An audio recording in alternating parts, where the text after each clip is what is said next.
Thank you very much for joining us today. We will now start the forum, Renewable Energy and the Future of Hokkaido and Japan, ahead of the G7 Ministers meeting on climate, energy, and environment in Sapporo. I am moderator of the forum, Mika Kudo, researcher at the Renewable Energy Institute. Today, we have audience here at the venue in Sapporo and also online. Simultaneous interpretation services is available in English and in Japanese. Those of you watching online, please refer to how to use the interpretation tool, which will be provided to you on chat box. The program of the forum is available on the websites of Hokkaido Green Fund and Renewable Energy Institute. The slides that will be used by the speakers will also be posted on the websites of Hokkaido Green Fund and the Renewable Energy Institute after we get permissions from the speakers. Unfortunately, due to the time limitations, we cannot take questions from the audience. I appreciate your kind understanding. Today's forum will be 2.5 hours. Please stay with us till the very end. Now, let us start the program. I would first like to ask Toru Suzuki, Chairperson of the Board of Hokkaido Green Fund, to give an opening remark. Suzuki-san, the floor is yours.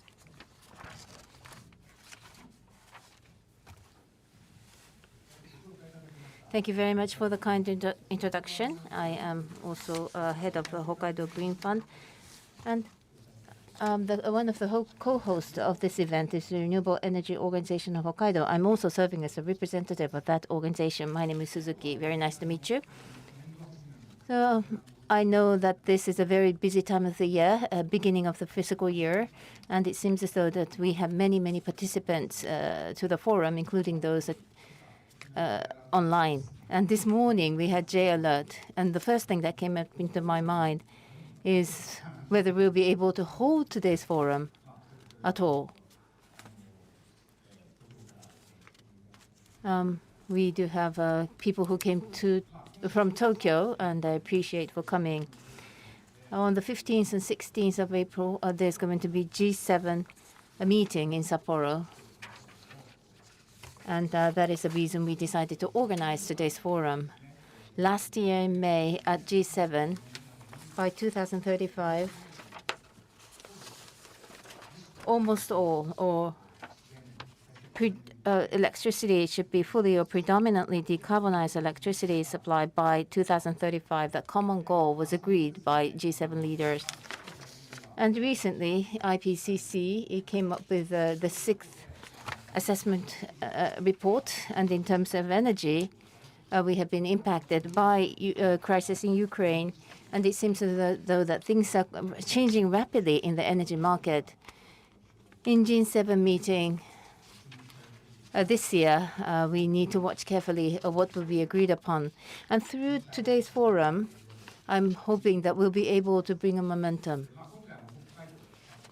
And the G7 meeting is now being held in Sapporo in Hokkaido. And I think this is quite meaningful as a person who was born in Hokkaido. And as you know, Hokkaido has abundant renewable energy. And without this potential, or without utilizing this potential, I don't think Japan will be able to achieve carbon neutrality, which means that if you're able to implement effective policy, effective measures, we will be able to achieve the almost all electricity from renewable energy by 2035. We'll be listening to many speakers today. Things related to energy, as well as how we can revitalize Hokkaido, including its economy. In Akita, we are also working on wind power projects. Last year, in 2022, in the third quarter, from October through December, there are 6 prefectures in Tohoku region, out of which 5 prefectures are declining in terms of economy. However, Akita, including industry index, the Akita economy is growing. Hokkaido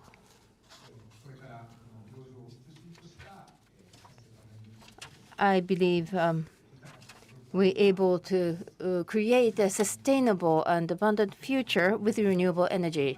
So I am looking forward to having various discussions today in this forum. Thank you all for coming.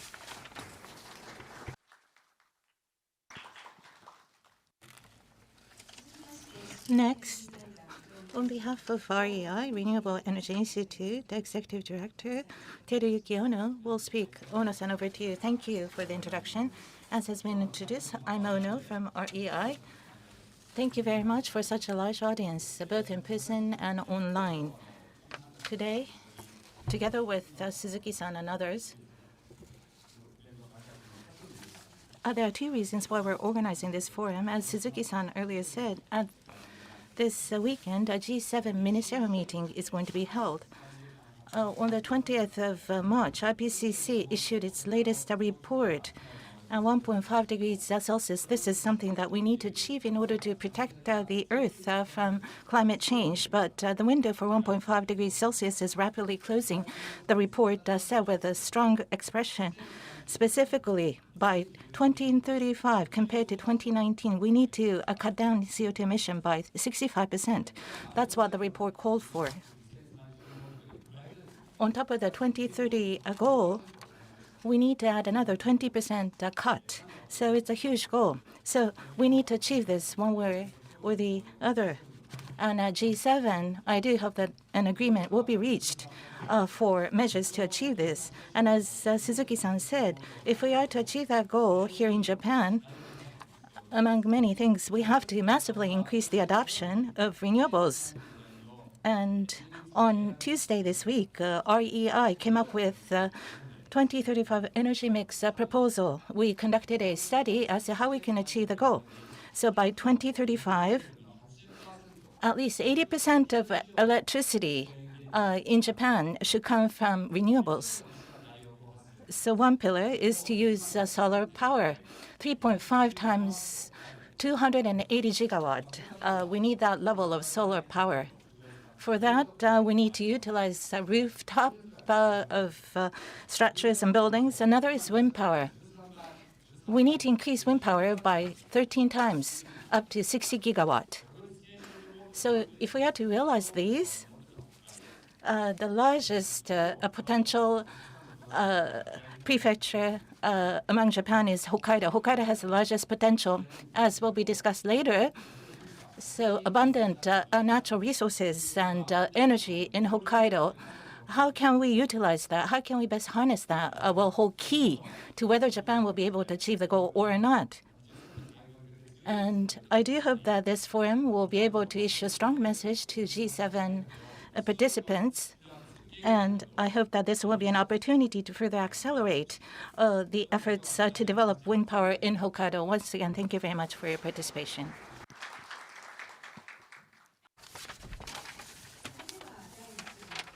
So let us move on to part one, a talk session. Why Hokkaido now? We would like to start with a talk by Takanobu Aikawa, Senior Researcher of Renewable Energy Institute. Aikawa-san, the floor is yours.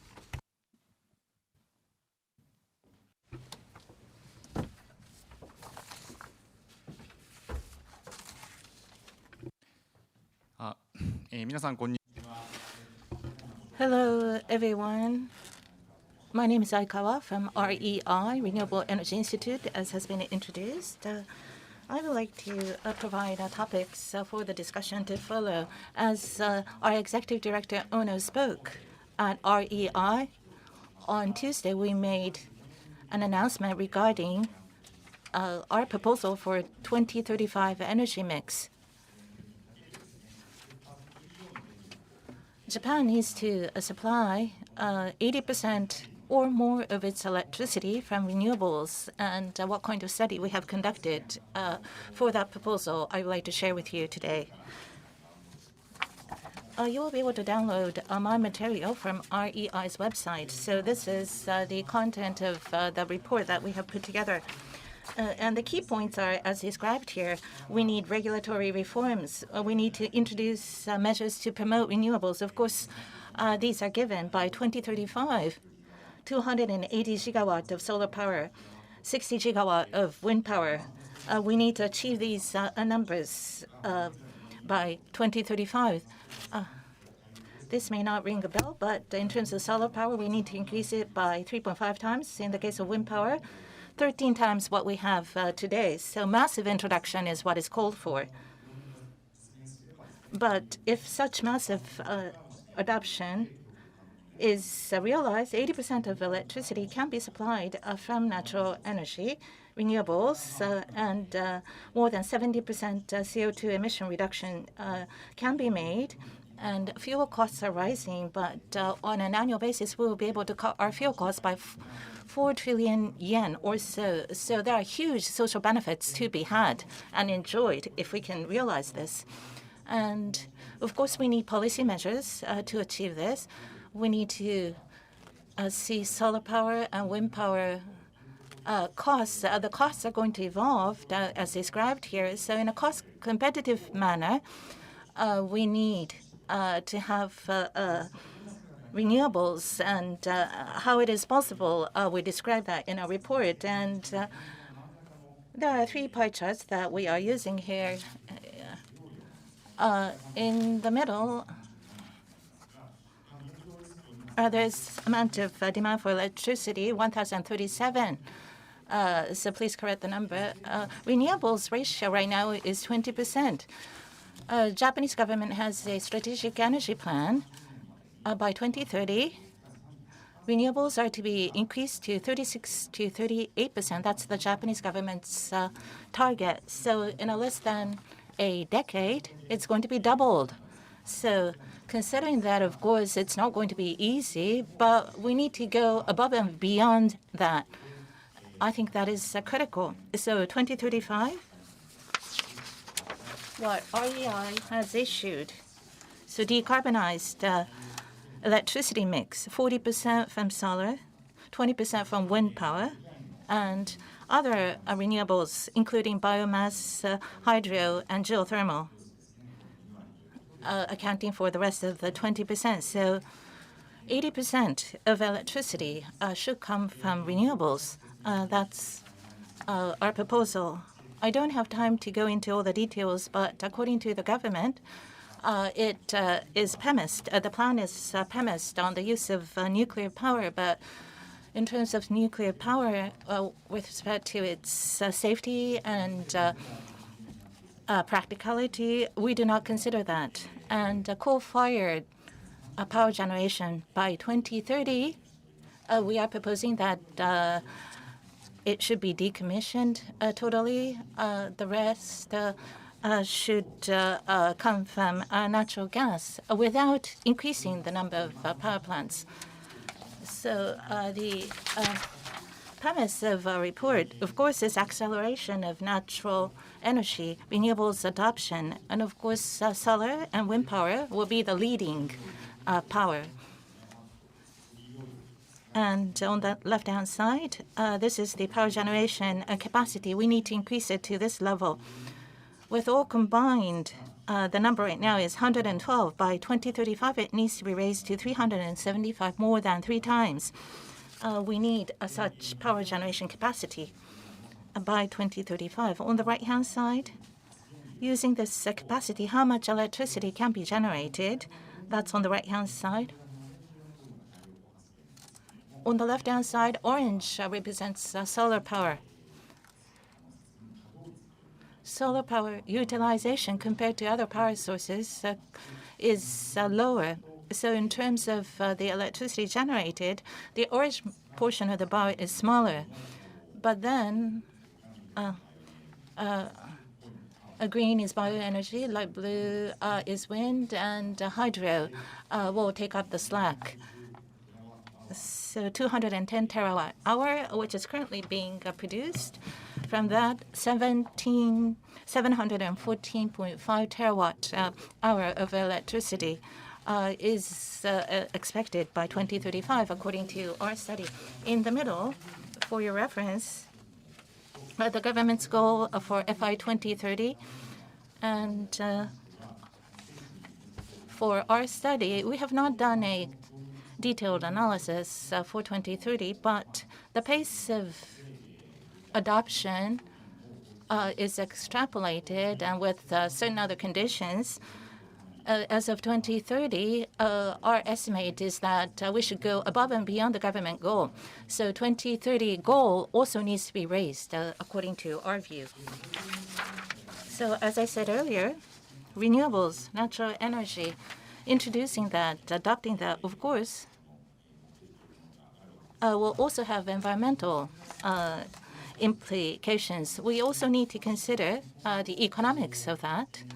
And what's going to lead the adoption of renewables is whether solar and wind power will have the right economics or not. Are they economical enough? As far as solar power is concerned,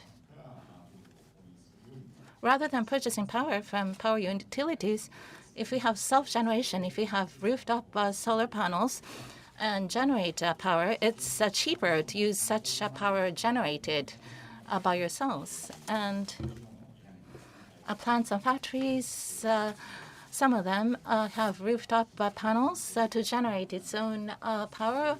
I'm sure you've read that or heard that in media reports. That is already happening, and that is to be accelerated. And that will be one of the drivers for the use of renewables. And wind power, just onshore wind power, is shown on the right-hand side. And if you could direct our attention to the gray bar in the middle, this is according to the Japanese government's estimate. According to that, compared to our estimate, the cost estimate by the Japanese government is double what our estimate is. So this very high cost estimate must have had impact on the government's goal setting of 36 to 38%, because the goal of 36 to 38% is rather limited. As I said earlier, of course, cost is an important consideration, but there are a number of other challenges that need to be addressed one by one and provide solutions for them. With respect to solar power, as I said already, it is already economical. It has the economics. But that information or understanding is not yet prevalent. So in REI's report, newly built houses and structures, we should basically make it mandatory to utilize solar power for new houses. And of course, we need to have technological development for measurement, conserving space energy, and reducing the weight. And ground installation also has potential. In Hokkaido, if possible, a solar sharing should be made possible. So have solar power generated at a height and do a farming below. And I think that these will be discussed later, but these are the issues that we need to address. And of course, bioenergy, hydro, and geothermal, there are a number of issues that need to be addressed through policy measures and other instruments. So with respect to policy measures, we are making proposals in the report, and there are 7 pillars that we have included in our proposal. Please have a look. So we're convening at Sapporo, Hokkaido, the fact that we're convening this forum. So in terms of Hokkaido, if you could look at point number 7, the responsibility of local governments. I hope local governments in the locality need to take initiative in leading the efforts, and I do hope that this forum will be a fruitful one for everyone present. With that, I would like to conclude my presentation. Thank you. Now let us move on. We would like to ask our speakers to make speeches. The first speaker is Mr. Nobuo Minakuchi, Director General of Environment and Energy Bureau of Economic Department of Hokkaido Prefecture.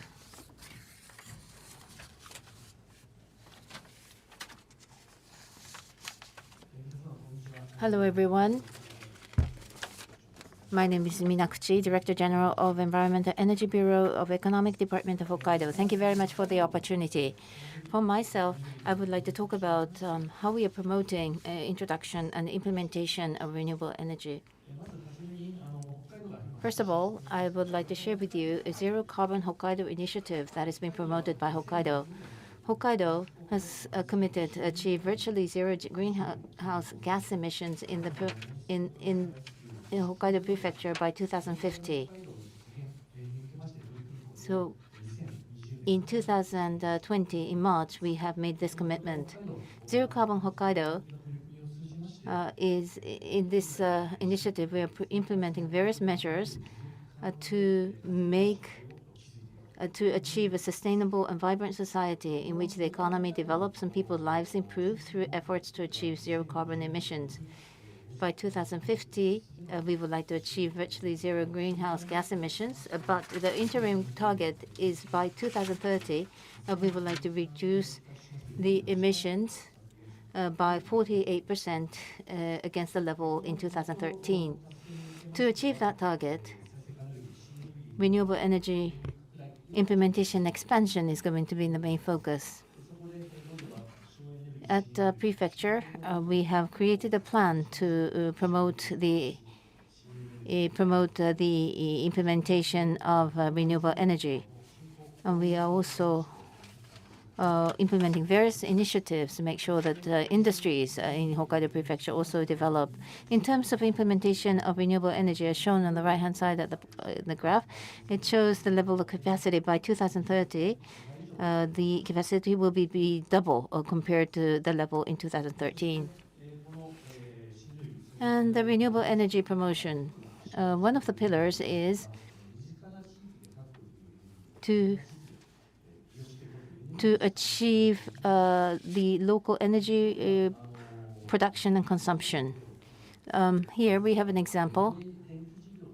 We have we created a fund from the revenue we receive by selling electricity, and we are supporting initiatives to achieve a local production for local consumption. And we have supported various model projects. And from 2022, we are horizontally rolling out these types of initiatives and also supporting a distributed electricity generation system. And also, we are working on offshore wind power generation, as shown here on this slide. In terms of offshore wind, Hokkaido has a huge potential, which accounts for about 30% of the national potential. And on the right-hand side, we have the target for implementation, and Hokkaido is given the highest target. And we have good wind conditions, and we have good, important ports as well, which are a competitive edge of Hokkaido, but on the other hand, we do have things that we need to consider, such as fisheries and so on. And in terms of offshore power generation, compared to the possible generated power, the demand is relatively small.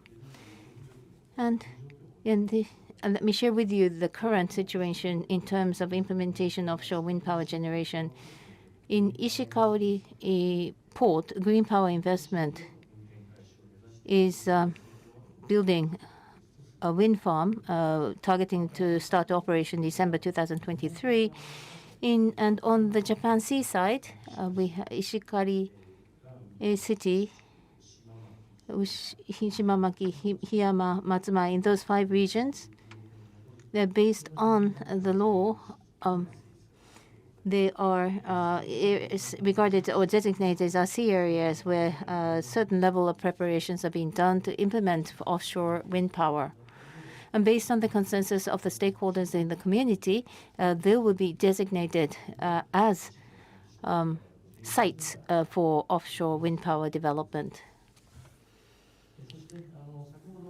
Now, earlier I talked about one of the challenges being how impossible it is for Hokkaido to consume all of the power generated by offshore wind.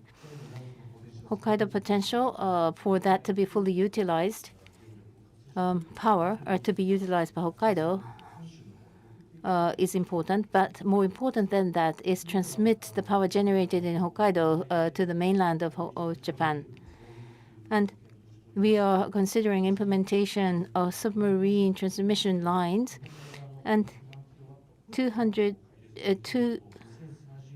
by 2030 we'll be implementing 2 million kilowatts of a submarine cable. And in terms of offshore wind power, let me explain to you what the prefecture is doing. To establish offshore wind power, we are working to raise the awareness and enhance the understanding of the people in the community. We are trying to gain understanding of the prior users of the ocean, such as fishermen and other stakeholders in the area. And we are holding seminars and compile preceding cases to build a momentum in whole Hokkaido area. And in terms of transmission infrastructure, we have made a request to the national government to bear the cost without any regional discrimination to enhance the backbone grid in and outside of Hokkaido for transmission from generation area to big consumption area in preparation for further development and implementation after 2030. And also, we are supporting to build supply chains for offshore wind in Hokkaido, promoting the entry of local businesses in Hokkaido in related projects. And also, we are developing skills of the people for future construction work and maintenance. And we are also thinking of utilizing as much as possible the renewable energy in Hokkaido.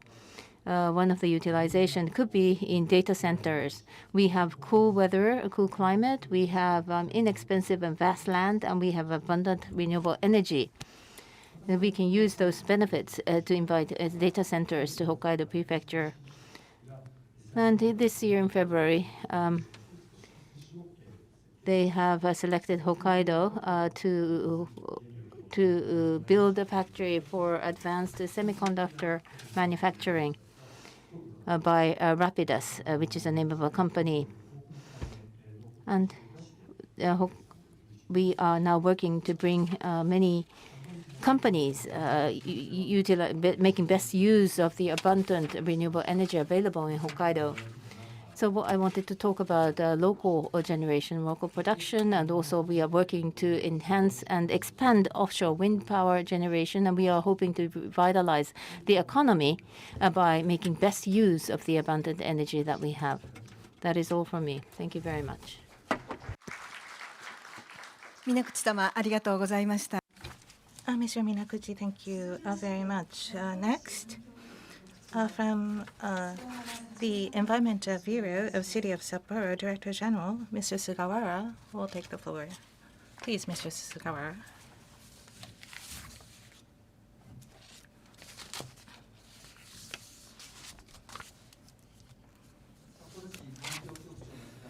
My name is Sugawara, Director General of the Environmental Bureau of the City of Sapporo. Thank you very much for this opportunity. I appreciate the invitation. I would like to discuss Sapporo City's decarbonization efforts, Zero Carbon City, environmental capital of Sapporo. I understand that there are audiences from both within and outside of Japan, so let me introduce who we are, the City of Sapporo.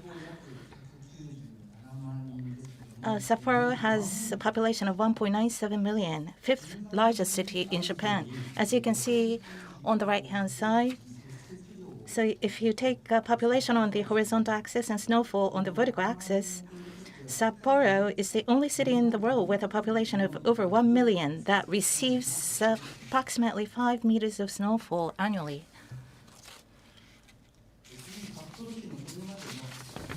Next, let me share the history of the city of Sapporo. February 1972, or rather, sorry, in 1922, the city administration was installed with a population of 130,000.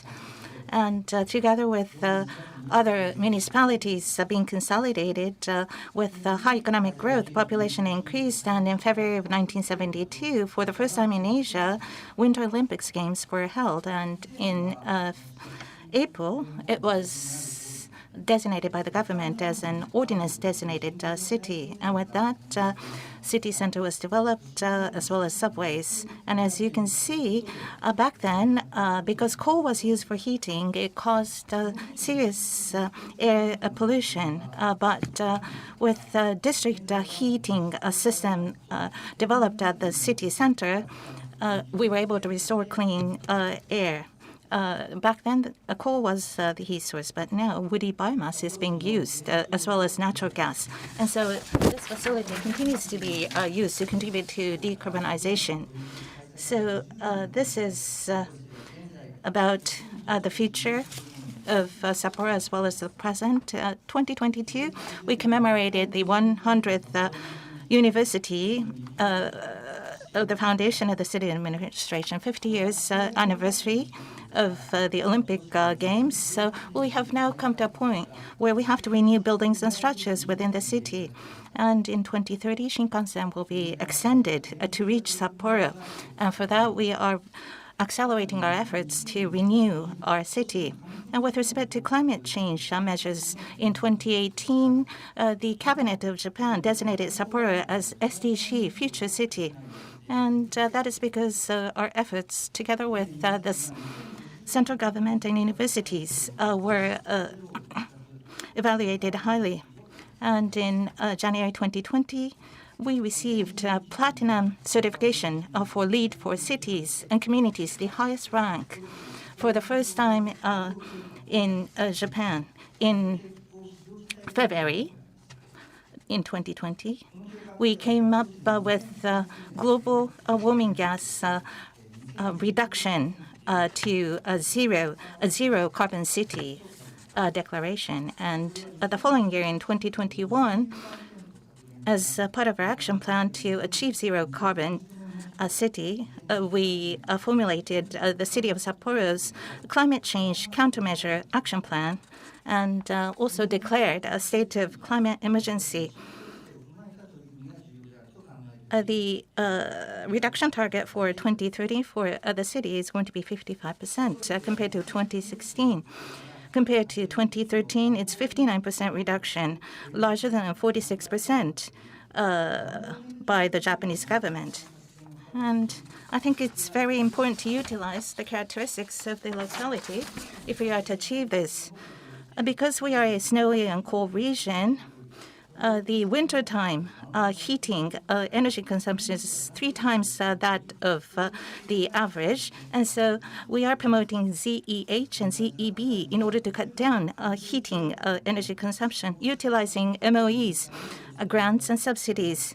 We're trying to switch kerosene-based heating and hot water equipment used by homes to one that is more efficient, utilizing electricity and gas. And we're going to ask for use experience from monitors who use cold region air conditioning systems and use such use experience data to further encourage more people to convert to more efficient equipment. And 40% of the population of Hokkaido is concentrated in the city of Sapporo, and therefore it's a huge energy consumption area. Of course, we will try to expand solar power and other renewables, but such efforts alone will not be enough to meet electricity demand. Therefore, we need to utilize renewables potential that is harnessed in other parts of Hokkaido. Therefore, and that is because the renewables in other parts of Hokkaido cannot be utilized fully in such localities. So we need to collaborate with such other municipalities. Hokkaido, as well as Sapporo, city of Sapporo has concentrated urban functions. There's concentration of many architectures where energy is massively utilized and consumed. So this is a large CO2 emission area. As Renewable continues taking this initiative, we have come up with a unique system of Sapporo City Center city development system. It is a unique system that allows for decarbonization, increased resilience, and comfort for Sapporo City and businesses to consult with each other ahead of development. ZEB and energy network connectivity is also pursued. And for such decarbonization initiatives, we are relaxing FAR for buildings. And in November, we were designated as a decarbonization leading area. With joint proposals coming from energy operators and universities, we will aim to establish a snowy region, a cold region model through a public sector, academia, and industry collaboration.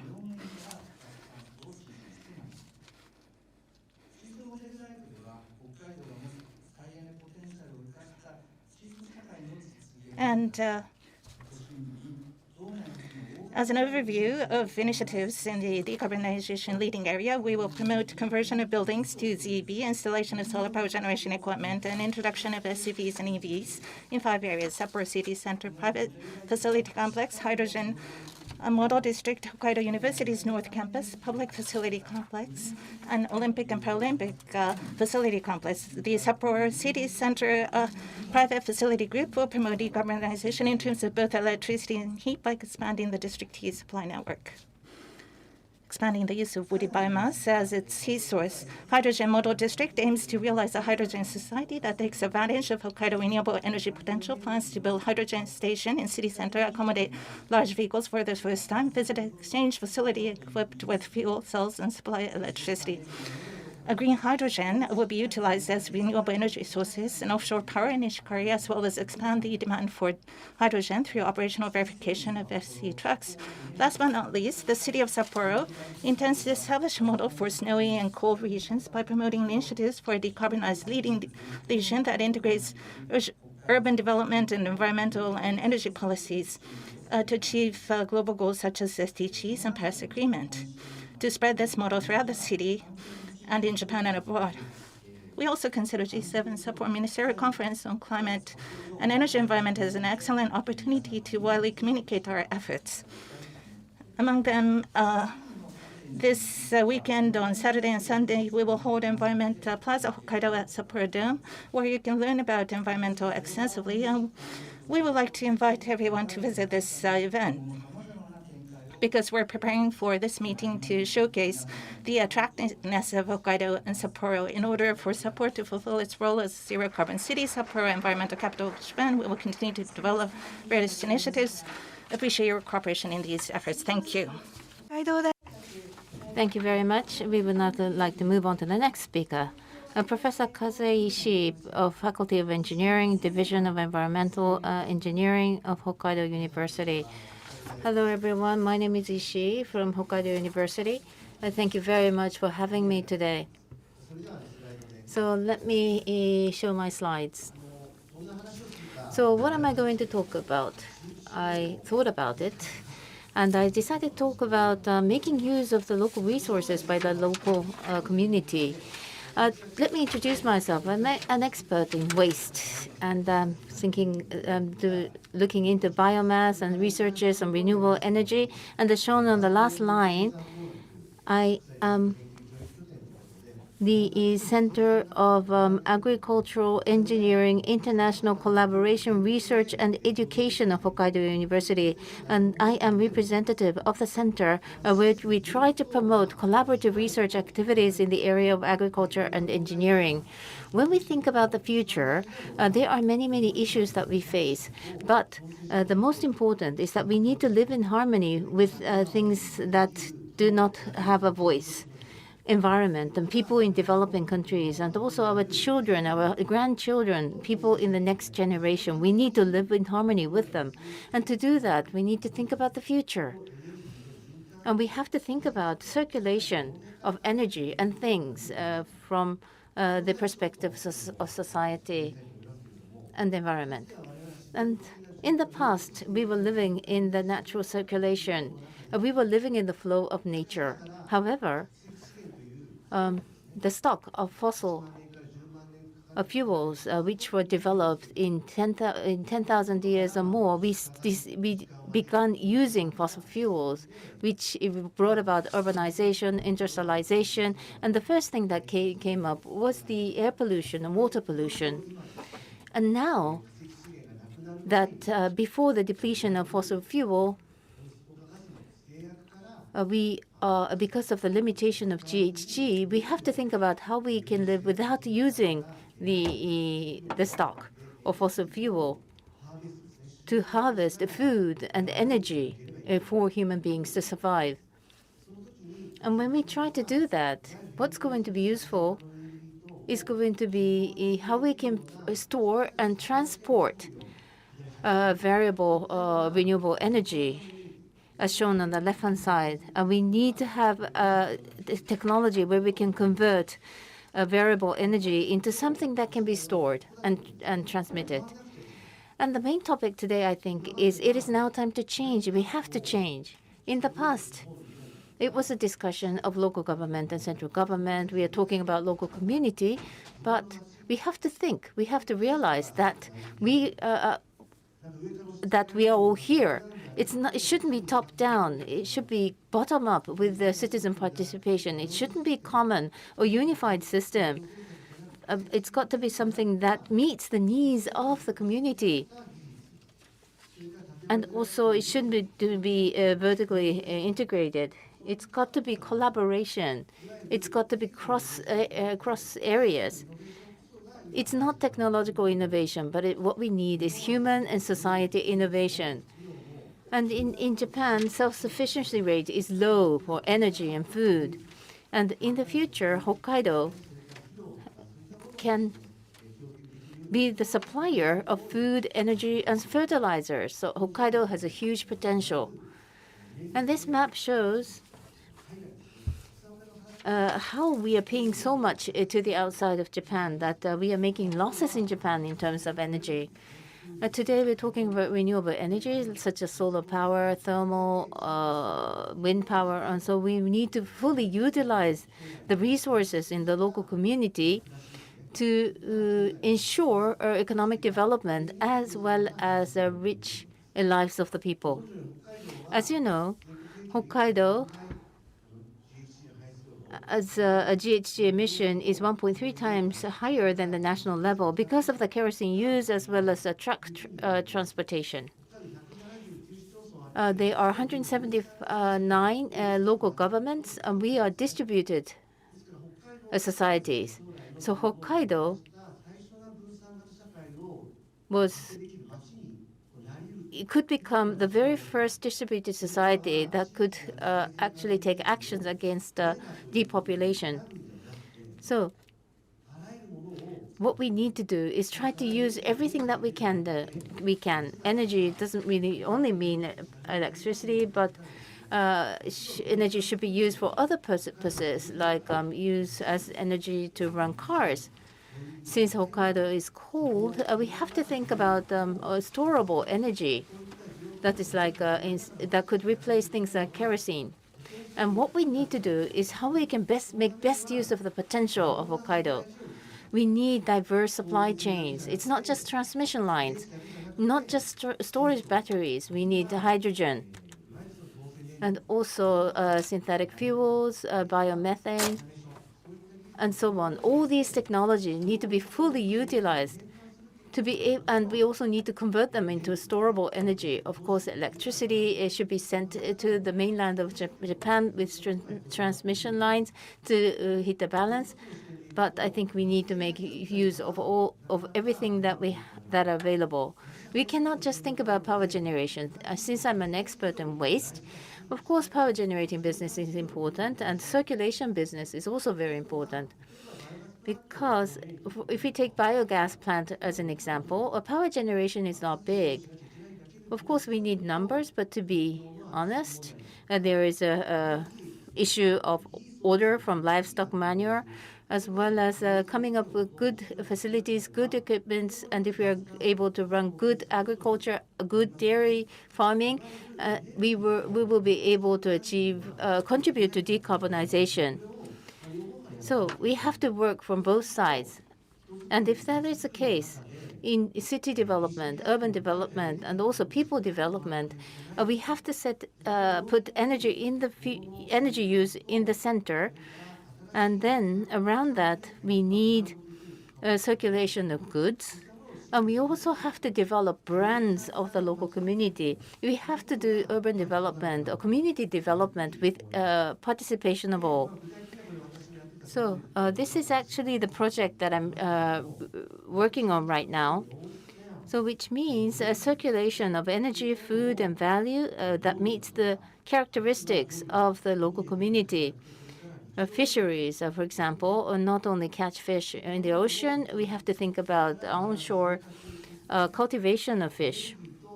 And also use of energy.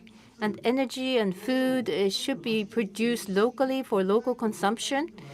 And this could be interpreted for each community. And for Hokkaido as a whole, energy and food value to be circulated in whole Hokkaido, which would make everyone think that they want to live here, visit here, or to be part of this. And I think we need to develop people who have skills, of people who would want to make contributions in this community here in Hokkaido. So I know I'm running out of my time. So with this, I would like to close. Thank you very much for your kind attention. 石井様ありがとうございます。 Thank you, Mr. Shi. At this moment, we would like to take a short break. It's going to be very short. We apologize, but let's take a 2-minute break. And if you could please look forward to the panel discussion to follow. Thank you. A 2-minute break.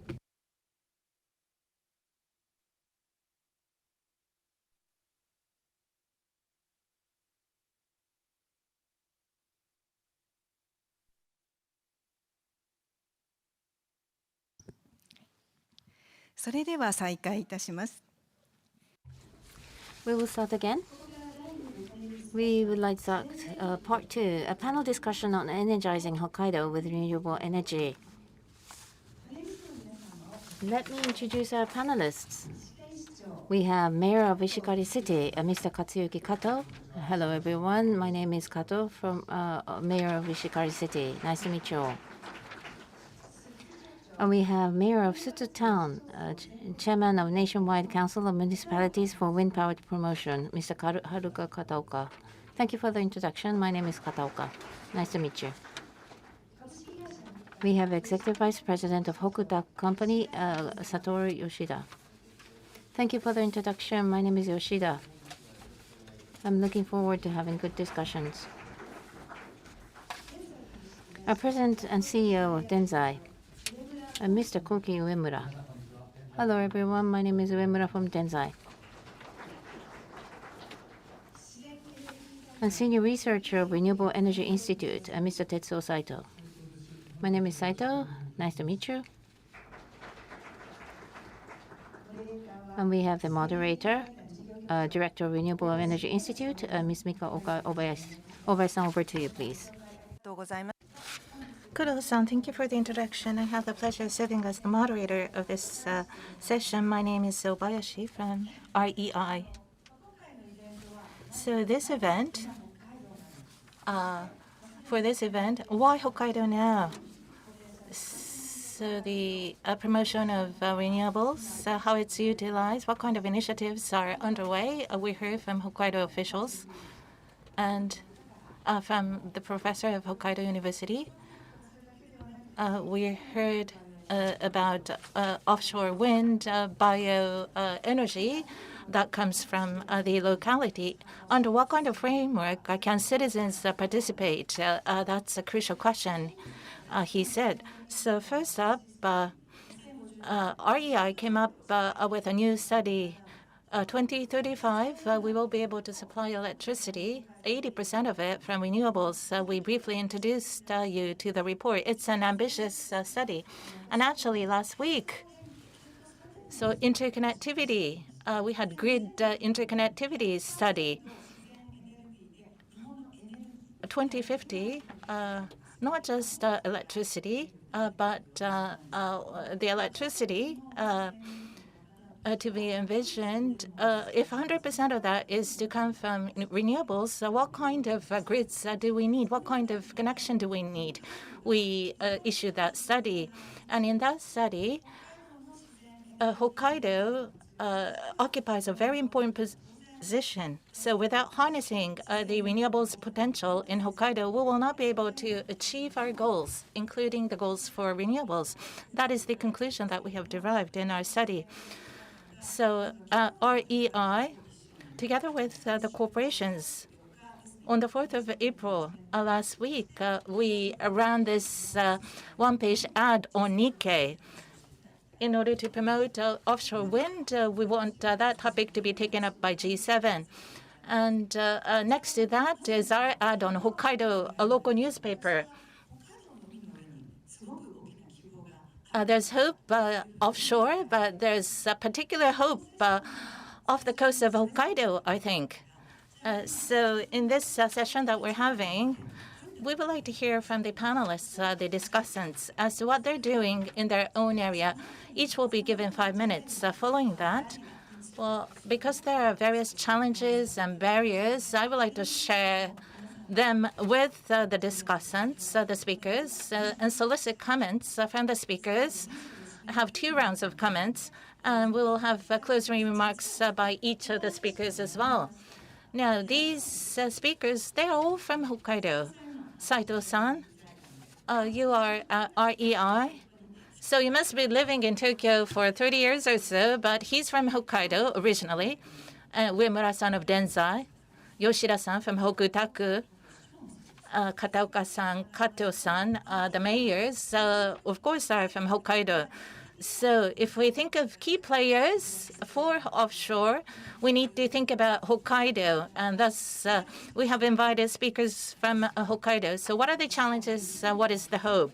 That is what we would like to hear. So let me turn to Mayor Kato first. Today I would like to discuss Ishikari City's initiative to utilize renewables produced in our locality. We have a population of 58,000. And we see recent trends showing that there's increased population in our city. So from following Sapporo and Iwa, we are the 3rd city with increased population, with increase of 300 or so people last year. And we are a primary industries city. That's how we got started. But with comprehensive economic plan in place, Ishikari, a port was constructed. It became a distribution hub, and with that, local development started in full-fledged manner. And with increased economy, we turned into a secondary and tertiary industry city. We consolidated adjacent cities in 1998, and we became a more balanced city with forestry as well as other industries. And this is a picture looking at the Ishikari port from Sapporo City. So highlighted in yellow is Ishikari Bay new port area. As you can see, it's very close from Sapporo city center, 15 kilometers. It takes only 30 minutes to come to Ishikari, 3,000 hectares of development. 760 companies are operating. So this is Sapporo's largest distribution hub. So Ishikari Bay new port is Sapporo City's distribution hub, warehousing, distribution, cold storage operations are accommodated. But there's northwesterly wind, which is an annoyance for citizens, is found to be suitable for offshore wind power generation. 20 units of wind turbine is installed to harness wind power. And woody biomass is also harnessed because of abundance of wood resources. Now, in the Bay Area, GPI is pursuing its project to develop 8 megawatt, 14 units of wind turbines. 120 megawatt of power will start to be produced in October this year. So GPI will harness offshore wind, and it will sell through FIT. But a surplus power will be utilized to produce hydrogen. That has been considered by GPI. So as next generation energy source, hydrogen is attracting a lot of attention. But as green hydrogen from offshore wind, it is considered for utilization. And in Ishikari City, we are considering how to use that with corporations interested. Therefore, we have high expectations as to the use of hydrogen going forward. Now, this is based on active utilizing sea areas for renewables, how offshore wind projects are being developed. As Mr. Minakuchi said, our Ishikari City belongs to a preparation zone, and we would like to be elevated to promotion zone. So together with Hokkaido government, we are trying to promote our status. This is another initiative, RE Zone. We have come up with this program or framework. So utilize local renewables locally. So in Ishikari Bay, a Newport area, we have set 100 hectares of zone. So based on FIT, power is being sold to power utilities, but for renewable facilities that are newly built and after FIT program is concluded, we would like to offer this program to harness renewables locally and to utilize them. In the data center business that we're trying to attract, world-leading companies are trying to decarbonize their data centers. And data center operators in Japan would like to use 100% renewables. And we need a framework to supply such renewables. And Ishikari City, which is part of that effort, is attracting a lot of attention. In November last year, Kyocera Communications started to build its facility, Flower Communication, Hokkaido Electricity, and Tokyo Real Estate. They are considering to set up their own data centers in this renewable zone set by Ishikari City. So these are some of the initiatives that we are pursuing. Our concept is decoupling of the environment from the economy. So while retaining economic growth and comfort, we would like to reduce the load on the environment. With these initiatives in place, we would like to become a GX leading city within Japan. Of course, these initiatives have just begun. We're only at the beginning, but to realize our goals together with the relevant organizations, we would like to continue our efforts. Thank you. 加藤市長、ありがとうございます。 Thank you very much, Mayor Kato. I would now like to ask Mayor Kataoka. Let me introduce town of Setsu. So here's the overview of Setsu. The population is now 2,700. So every year, we cannot stop a decrease in population, and this is something that we need to stop as early as possible. This is an urgent issue. And today I would like to talk about wind power generation at the town of Setsu.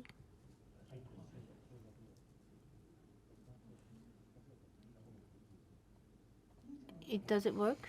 Yes. Yes. So I would like to talk about the initiatives for wind power generation, and I would also like to talk about the Nationwide Council of Municipalities for Wind Power Promotion. So first of all, I would like to share with you the initiatives of wind power generation in the town of Setsu. In 1981-9, the purpose was to reduce the heating cost of schools. We implemented 5 units of 16.5 kilowatts of windmills. Because of the locations, because of the sites, we were not able to run this in line with the plan. We tried again 10 years later, in 1999, agriculture-related project. The cost was very small, So we decided to implement one unit of 230 kilowatts, and we were able to build this facility, and it was successful. And we, since then, regarded wind as a very important resources, and we have increased the number of wind farms to gain revenue.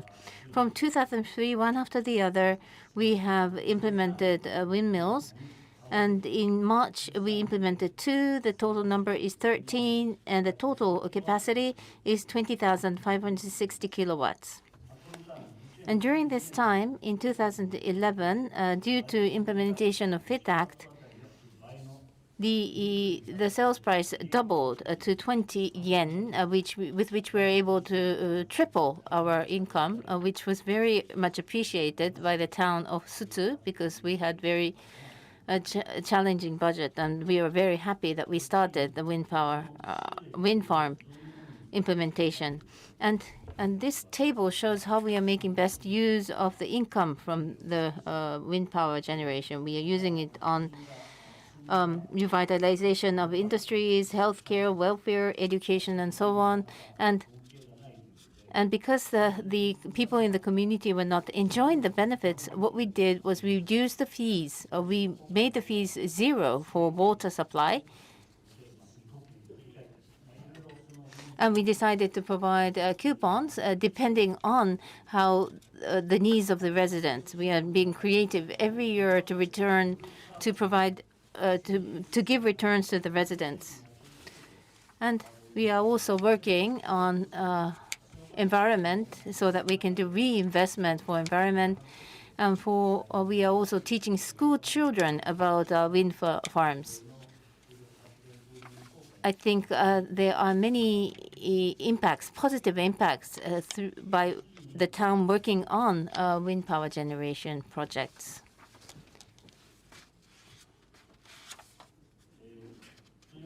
Now, let me talk about the Nationwide Council of Municipalities for Wind Power Promotion. This organization was formed by Tachikawa City of Yamagata Prefecture, called 2 different municipalities in Japan. They had environmental issue in their minds and decided to develop wind power generation, with which Japan was lagging behind compared to Europe or US. And this organization was established in July 1996. And we have 30 municipalities, and we also have 9 supporting members from the private sector.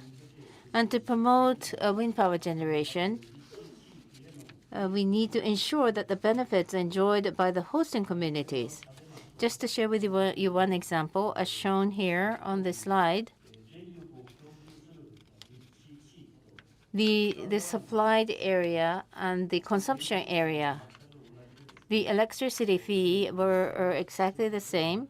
So there were no benefits. There are no benefits as of today for producing electricity for local consumption. And also, the benefits of a reduction of GHG gas is enjoyed by everyone, and not specific communities who are working to reduce GHG reductions. And also, in terms of circulation of funds, most of the funds are in the urban areas, so not much benefits are enjoyed by local communities, which should be improved. And fourthly, things like storage batteries need to be at lower cost. And because we don't have that, we haven't been able to establish low-cost system. By implementing these benefits, I think the communities will be able to become more revitalized. And to do that, municipalities from the initial stage of the planning need to be involved to have the communities reach consensus. And today, many companies, in the case of onshore, are going into different communities, and it seems as though that there are overlaps with projects for which municipalities or local governments need to give advices to these companies in a neutral manner.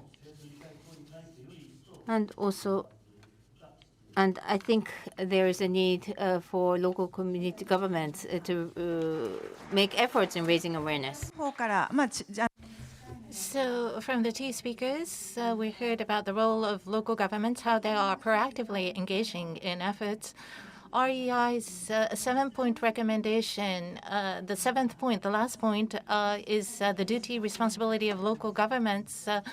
Aikawa-san mentioned this. So, in order to reinforce the responsibility and the execution capability of local governments, I think we need a certain framework.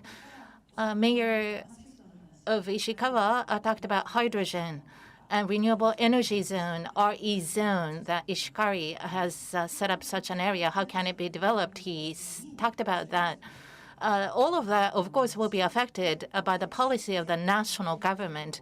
And so local power utilities, Hokkaido electricity, their initiatives will also affect what the municipalities are doing.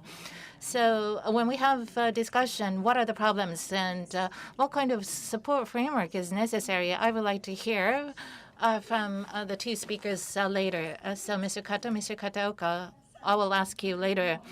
Next, Yoshida-san from Hokutaku will be up for a presentation.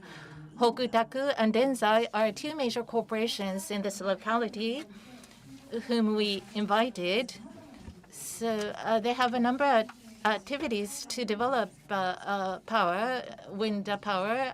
They are large operators engaged in this business in Japan and overseas. They're not a direct developer, but they serve as a bridge, and they're able to connect various developers. So first, let me turn to Yoshida-san for his talk. Thank you very much. My name is Yoshida. Our head office is in Asahikawa, Hokkaido, but we do business nationwide, and as I will explain later, we also have an office overseas. And so let me share my slides. We are a third-party wind power maintenance service company. Well, a maintenance service is provided by the manufacturers, maintenance to be provided by operators themselves, and service to be provided by third-party companies like us. Any company can provide third-party maintenance service. Well, there are less than 3,000 units of wind turbine. It's hard for third-party operators to operate. And the power generation unit or equipment is becoming larger and larger. So with the third-party maintenance service in place, project finance sometimes cannot be achieved adequately. There's that problem. We have our business nationwide. We are headquartered in Hokkaido, as I said, and we see preceding projects in Fukushima and Kitakyushu that we work on. So I don't have a lot of time to spend on Hokkaido, but all of our employees used to be Hokkaido residents, but currently 60% are in Hokkaido, and others are recruited in Fukushima and Kitakyushu, as well as overseas locally. So we have 3 offices around Japan: Asahikawa, Fukushima, and Kitakyushu. Let me move on. Human resources development, training talents is difficult. We cannot use other people's turbines to train our personnel.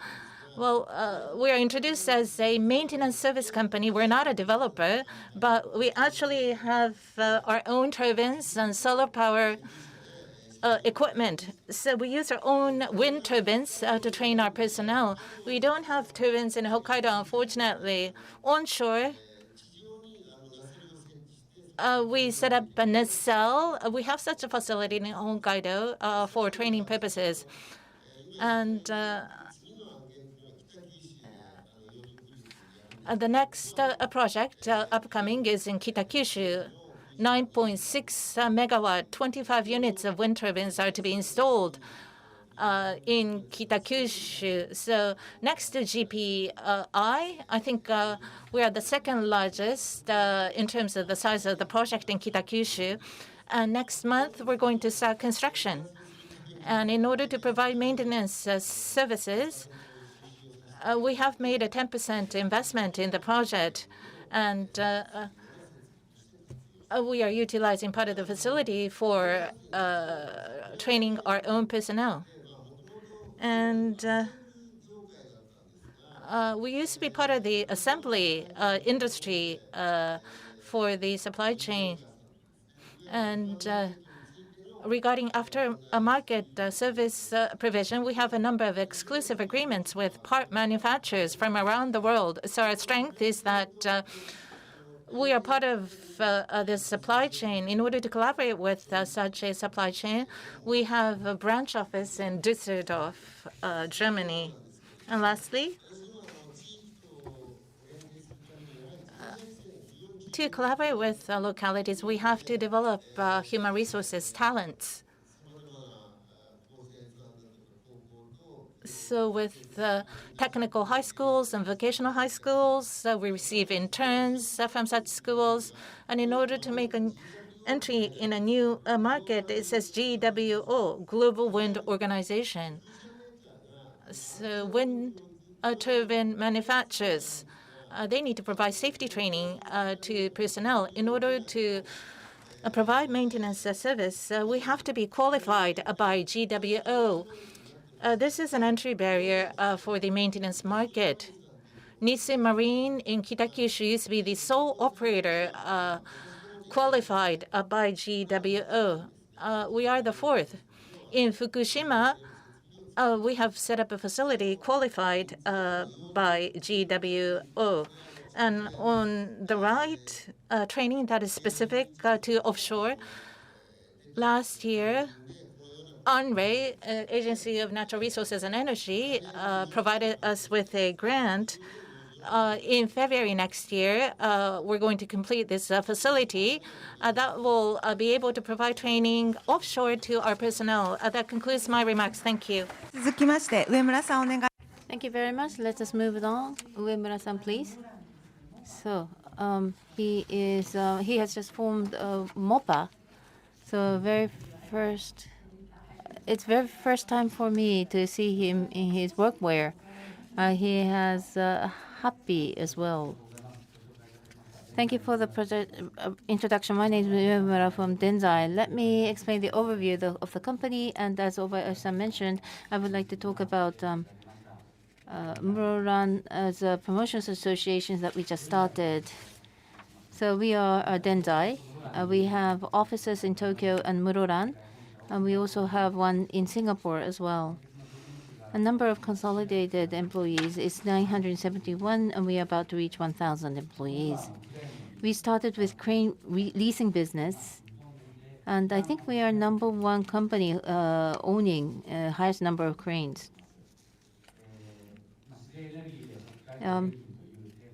The topic was to revitalize Hokkaido with renewable energy. I just shared with you a revenue. About 10 years ago, in 2012, Muroran, Tomakomai, Chitose, we only had 4 sites in Japan, and the revenue was 2 billion, which grew to 18.2 billion in 2022, and we are targeting to achieve 20 billion in 2023. And the reason why we could grow, one was because of the overseas business, and the other was wind power. And the reason why we were able to grow business overseas, we cannot just bring cranes and start the same business in overseas countries. It's not easy for us to compete against the local companies. However, because in Hokkaido, there was advanced development of onshore wind power from about, we had experiences of onshore wind turbines. So we started with offshore wind power business in Taiwan. That's how we started the business overseas in terms of wind power. And that started our overseas business. And as of today, we have sites in 10 countries: Vietnam, Taiwan, Korea, Bangladesh, India, Dubai, Denmark, and so on. It's not just wind. We started with wind, but then later we started with other things like bridges and oil and gas industry as well. As of today, we are doing onshore wind turbine, Vietnam, Taiwan, India. We are running business of onshore wind. We have experiences of doing offshore in Taiwan. And in Hokkaido, if we can expand offshore wind business, people who use for other things, plant engineering and so on, will be able to increase the distribution in other countries as well. Muroran Offshore Wind Industry Promotion Association, MOPA, is something that we established recently, which I would like to explain. In 2020, in January, Denzai Group and Kuribayashi, Nihon Seiko, and the city of Muroran got together to work on different issues like decreasing population and exiting of different industries from Muroran. And we started a workshop. And we started in January 2021, and Hokutaku is part of this group. There are three strengths with Muroran: the natural port, steel business, shipbuilding business, as well as wind conditions. We decided to fully utilize them to become manufacturing, marshalling, wind farm, and combination and integration of offshore wind and hydrogen. That's the ultimate goal, to make Muroran once again a hot city. It is competitive geographically. The city of Muroran, it is located it faces Japan Sea as well as the Pacific Ocean. And in terms of Japan Sea area, it is accessible from Muroran Port. So we would like to make fully utilize the potential of industrial port, and we would like to revitalize the city once again with offshore wind. MOPA is a vision. How we would like to develop Muroran going forward is put together in this video. There is a beautiful bridge called Hakucho Ohashi over Muroran Gulf, and there are two piers, and that could become the sites for offshore wind. One of the ideas is the major general contractor, Taisei, is considering utilizing this place as a manufacturing site for offshore structures. And probably that could be manufactured, and a wind turbine could be installed here to do power generation. And generated power could achieve zero carbon for the industrial area. And then hydrogen integration is the ultimate goal. And the population of Muroran peaked out with 160,000. Now it's 78,000. It is believed that it will be reduced to 35,000 by 2060. And we will be implementing activities to ask local governments to make commitments about the communities. Local communities themselves need to take actions, take the ownership to solve these issues. Thank you. So, Saito-san, without further ado, you conduct research into wind power at REI. So please share your thoughts on Hokkaido's potential with respect to wind power. My name is Saito from REI. I was born in Kushiro, and I've spent longest amount of time in Tokyo, but I have fond memories of very fresh squid from Hokkaido, and in Wakanai, during wintertime, when there's a snowstorm, schools would be shut down. On radio, Wakanai elementary schools will be shut down because of a snowstorm, and we would be happy when that happens, and I would be scolded playing outdoors on such a day. So what is the potential of Japan's wind power, and what is the Hokkaido's potential in order to realize that? Now, what are the approaches we can take? So let me share my thoughts. On the right-hand side, this is NEDO's wind condition map. It's a quote from NEDO's report. Red and pink represents areas with strong wind. At a glance, you can see that wind seems to be strong and powerful in Hokkaido. On the left-hand side, this is from MOE, the Ministry of Environment. According to their data, social restrictions, for example, no wind farm close to residential area, or none should be allowed in national parks and so forth. So if we exclude those restricted areas, if we choose areas where there is a strong wind, what would be the potential? We looked at 656 gigawatt of potential around Japan. 1 gigawatt is 1 million kilowatt. That is the equivalent of a large power plant, a nuclear power plant. Well, Hokkaido accounts for half of that, 320 gigawatt. So Japan's wind power potential, if you choose areas with a strong wind only, well, half of that comes from Hokkaido. But Hokkaido's demand is only 5 gigawatt. And therefore, we can see that Hokkaido's power potential can cover the whole of Japan. And as you can see from typhoons, wind migrates. We can't concentrate everything on Hokkaido. We need to have dispersion. We need to diversify sites. Next page. On the left-hand side, wind condition as well as fisheries rights. Hokkaido, unlike other prefectures, close to territorial seas, common fishing rights are set. So there are fisheries operators that we have to be mindful of, although there's rich and delicious fish resources. And on the right-hand side, depth of sea, 60 meters for bottom fixed, 200 for a floating type. So we need to consider these constraints. We need to consult with the fisheries industry as well as the local community and residents.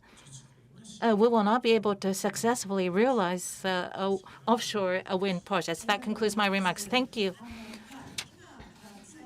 So as we heard, listening to what Saito-san and others have said, I think there are two main points. One is within this region or localities, how can we maximize the use of renewables? If we consider that, we have to think of coexisting in harmony with the local community. And some speakers said that they have to take action themselves. So at municipality level, at the prefecture level, and at the central government level, what initiatives can we pursue? Saito-san said that Hokkaido has huge potential, but its demand is only 5 gigawatt. So how can we harness the rest of the potential nationwide for the whole of the country? Can you show my slides? 5 or 10 minutes ago, we issued a press release. The next one, please. So REI, we have come up with this transmission grid map for renewables. The map was restricted to 3 Tohoku prefectures only, but we have developed a map for the whole of the country. So overall, it looks like this. Please have a look. And you can see that Hokkaido is closed up. These are areas with only a major transmission grids. So having a look on Hokkaido, it's still undeveloped. You can see that no main grids exist yet in Hokkaido. So further blowing up, you will be able to show smaller grids. So that's how it looks on a closer look. So there are transmission grids. Of course, electricity is transmitted throughout the region. But we need to develop a larger transmission grids. Otherwise, we will not be able to harness its huge potential because offshore wind alone has huge potential. Bioenergy, of course, can also be utilized, but with new and larger grids installed, we won't be able to utilize that. So the question is, how can we develop them? And main grid network that is already available, how can we share that successfully? And in the case of offshore wind, how to develop the port nearby. Together with the development of transmission network, we need to develop ports as well and talents. Yoshida-san talked about development of talents, and I'm sure Denzai agrees. So we need to provide education and training to personnel. Can we set up a local training center or educational institution? Well, I'm trying to throw out some keywords for discussion. So Mayor Kato or Mayor Kataoka, what do you expect from the provincial government or the central government?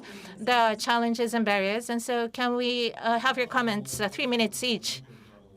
Well, Obayashi-san raised some issues or challenges. The second one, Hokkaido's power situation, electricity situation. Last year, we were designated as a city as a decarbonization leading area. That's because we have cluster of data centers utilizing renewables. As you know, data centers consume huge amount of electricity. 10 years ago, Sakura Internet came to our city for a data center. KCCI is setting up a new one. There's another one to follow. So at our city, we are working hard to attract data centers. And last year, there was mixed subsidy program.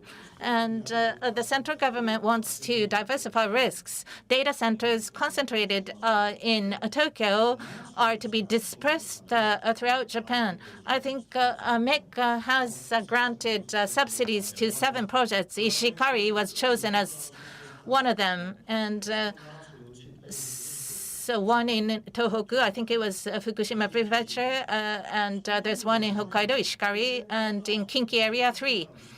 So data center risk diversification needs to happen. A concentration in Tokyo and Kansai needs to be dispersed to local areas. And of course, there's a power to be had there. So I think you're talking about industrial structure to be changed. Kataoka-san, please. The target has been set by the central government. And to achieve that target, in terms of offshore and also for onshore, there's a need for consensus to be reached by the local communities. But before the consensus, the private sector start taking actions. And then there is an opposition. So it's going the other way around in many cases. And this should be corrected. The hosting community should reach a consensus by the residents. By implementing the wind power, what kind of benefits would that bring? Of course, there are benefits and there are some disadvantages, but there should be a thorough discussion to start with. And the responsibility of the national government is related to transmission lines because that needs a lot of money. And in terms of local consensus, the hosting community and the local government should work together. A good explanation should be provided to the community. And in terms of renewable energy, everybody should take the ownership. They should. Thank you. So the national government has to be responsible. Well, transmission grids, when they're developed within the locality, according to the central government's systems, we don't have a developer among the speakers today, but much of the work. So connection up to the interconnection point, the cost will have to be borne by the developer. Onshore, the interconnection distance could be 50 kilometers, 60 kilometers. The cost is going to be prohibitive. So I think the central government needs to consider that and come up with something to subsidize that. And when we had a press conference for JCI, well, the government seems to tout a long-term goal, but what about the short-term goal? If we are to say 2035 goal, what are we going to do in 2025, 2030? And rather than leaving everything to the local governments, the central government needs to come up with a solid roadmap and how renewables can be introduced more in the market. So from that perspective, well, we need to talk about education, training, port development for many more sectors and industries to be involved so that they can be activated. Yoshida-san and Uemura-san. Yoshida-san first. Yes, about personnel training. It is an extremely crucial challenge for us. First, unless there are lots of power plants, we won't need a lot of personnel. And unfortunately, wind turbine manufacturers, we don't have any of them. Well, Kumai Hardek, 300 to 1 megawatt level wind turbine is manufactured by that one single Japanese manufacturer, but there's none whatsoever other than that. So not a lot of industry we can expect. Of course, when it comes to construction, if it's a crane business, Uemura-san's company can take care of that. And so rather than relying on overseas personnel, we will be able to source people from within Japan. But it's very difficult to build a supply chain within Japan. And we have to reduce cost at the same time. But then have to rely on imports 100% when it comes to wind turbines, it's very difficult. And the national government has a adoption goal, but it's taking a lot of time, too slow. In Kitakyushu, we have an offshore project, and the start was 11 years ago. We wanted to do something 11 years ago. Kyushu Electric Power, with the local government, we started an initiative 11 years ago, and finally we're able to start construction this year. It took so much time. It took too long because we've had to go through a number of procedures, institutions. Government grants and permits are organized in silos. We have to go through them all, which was difficult. And if offshore wind power can be generated, new industries can be brought in. And I think we can expect much out of that. But if it takes too long, people will be discouraged. And so I think we need a speedier effort. And I hope that's considered by the central government. In terms of time, for the past year, the world's energy situation changed drastically. So with offshore wind touted as the main source of power, European countries are pursuing a strategy to generate their own power. UK is going to raise its offshore wind power to 50 giga in the next 8 years. There are resources that can be developed. So the question is, how can we shorten the development time that will lead to accelerated realization? So speed, predictability, and so forth. All the governments around the world are trying to support that. So the role of the central government is going to be very crucial. Uemura-san. So I am kind of repeating what Mr. Yoshida just mentioned, but development speed should be accelerated. Of course, as Mayor Kataoka mentioned, coordination with the local community is something that we need to seriously work on. I'm quite aware of that, and that is something that we would like to work on going forward. But if things remain as is, the national government goal cannot be reached, and we'll be lagging behind others even further. So, which means that the environment here in Japan is that very difficult for industries to develop. Muroran started with coals and also production of nuclear-related parts. Because of the changes in energy, the core industry has changed and transformed in Muroran. The refining capability has ended, and many jobs were lost in 2017 or 18. They finished with the refining. And if we can start a new business or new industry, we can further develop as a community. So it's not a bad thing in transition of energy. The most important thing is that there is a new industry to be developed in the future. And of course, coordination in the local community. There is a need for a prefectural government or national government to commit to that. 私実は Thank you. I'm from Kitakyushu myself. Kitakyushu city is working hard on offshore wind power, especially in the northern part of Kyushu, not just Kitakyushu, but lots of municipalities in Kyushu, northern part of Kyushu, are hoping to attract offshore wind power. Vestas, for example. Well, if top-level officials of the central government would shake hands with Vestas, inviting them, there could have been a lot of potential to be had. Of course, there's possibility that Vestas may come to do business in Japan, but I think the central government needs to do a lot more, including diplomacy. And it's very important for the local governments to be ready to accommodate such effort. So overall, I think everyone needs to collaborate with everyone else to collaborate. So Saito-san, especially with respect to transmission grids, I showed you a map earlier. So the potential of Hokkaido, in order for that to be tapped into and harnessed, what is to be considered, if you could comment on that? What the Japanese government has announced, 2040 goal. Hokkaido, 14 giga. It's a large circle that the central government is drawing up. But where is it going to be? Is it Wakanai, Muroran, Nemuro, Hakodate? Unless the site is determined, you won't know where to install transmission grids.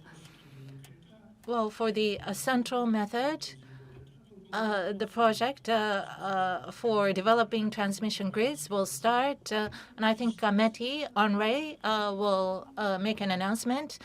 But then local governments will have to raise their hands. So considering 2040, 2050, is the current level of study enough?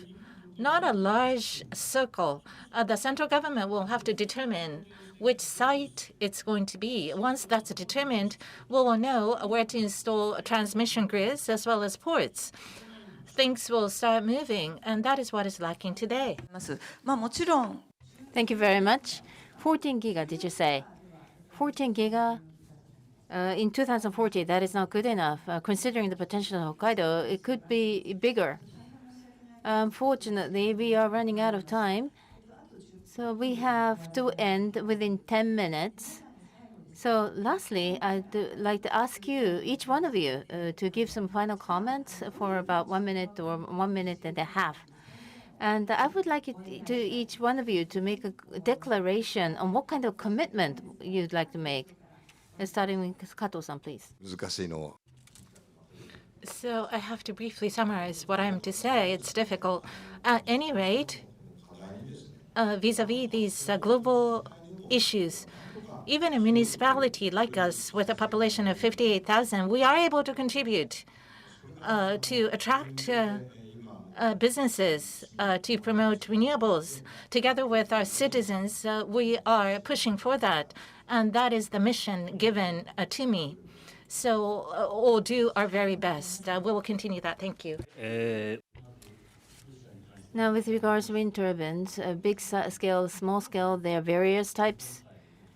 But for big projects on Japan Sea, we have plans with the inter-region level, and we would like to make sure that the project is achieved or is completed as early as possible. And small scale onshore is going to be another target, and I'm hoping that our local industry can be revitalized through these projects. That's my goal.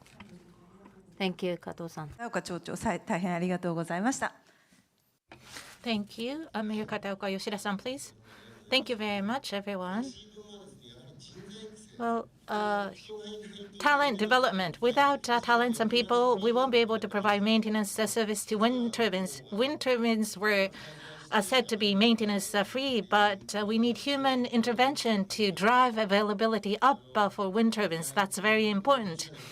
So overseas wind turbines, they can be maintenance by Japanese people. We need to come up with a framework and system for that. We need training and educational facilities for that to be developed. So what kind of business do we run? A profession. It's not a dangerous profession.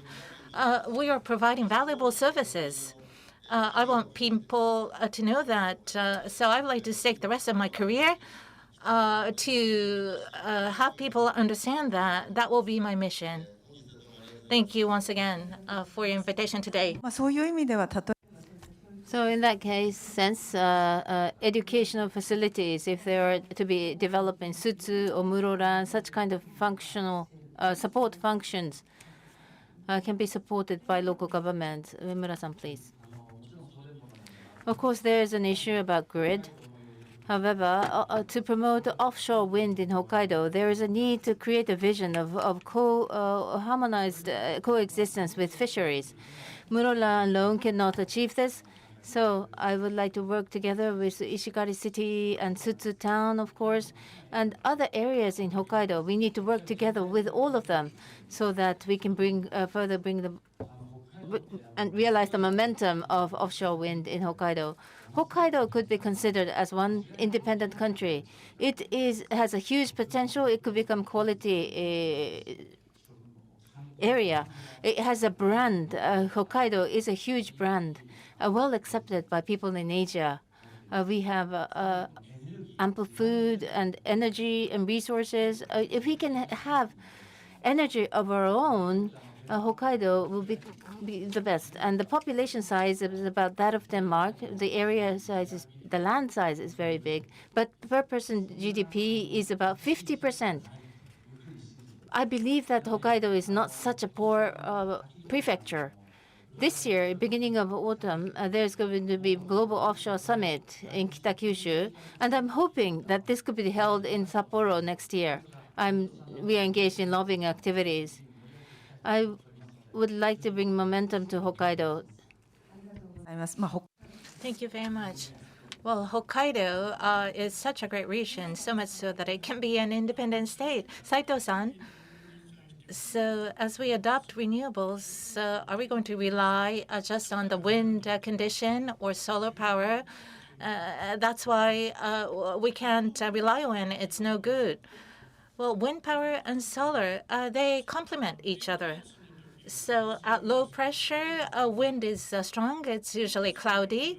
At high pressure, there's little wind, but there's a lot of solar radiation. So rather than looking at it individually, we need to look at renewables from an overall picture point of view. So let us make proposals and think about renewables from that perspective. Lastly, thank you. We would like to conclude by saying we are ready. Wind power, offshore wind, renewables, we're able to tap into them. We are ready. Thank you. Thank you very much. Members of the audience, let us have another round of applause. Once again, thank you. With that, we would like to conclude the panel discussion for the second part. We need a few moments to prepare for part 3, a panel talk. We will have 1 or 2 minutes break. Thank you.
会場の皆様、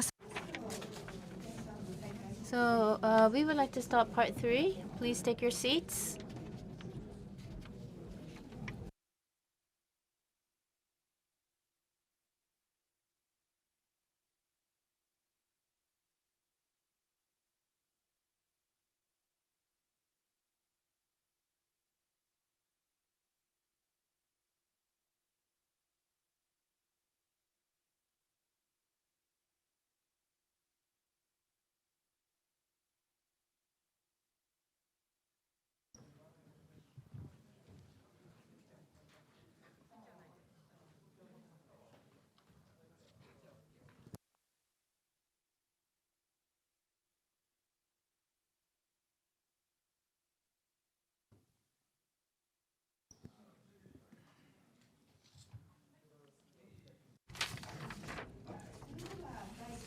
Now we would like to start part 3, panel talk. The future of Hokkaido with renewable energy. Let me introduce the panelists. Green Power Investment, Offshore Business Development, Manager of Planning and Coordination Group, Mr. Kosuke Takashi. From Rumoi City, we have Manager of Agriculture, Forestry and Fishery Division, Mr. Akihiro Enoki. And we have Senior Researcher of Renewable Energy Institute, Mr. Akihiro Sando, and the moderator will be served by Ms. Yumi Kobayashi, Secretary General of Hokkaido Green Fund. Kobayashi-san, over to you, please. Let me start the panel talk titled The Future of Hokkaido with Renewable Energy. So since this is a panel talk, I would like to each one of you to make self-introduction, but after that, there will be some free discussions.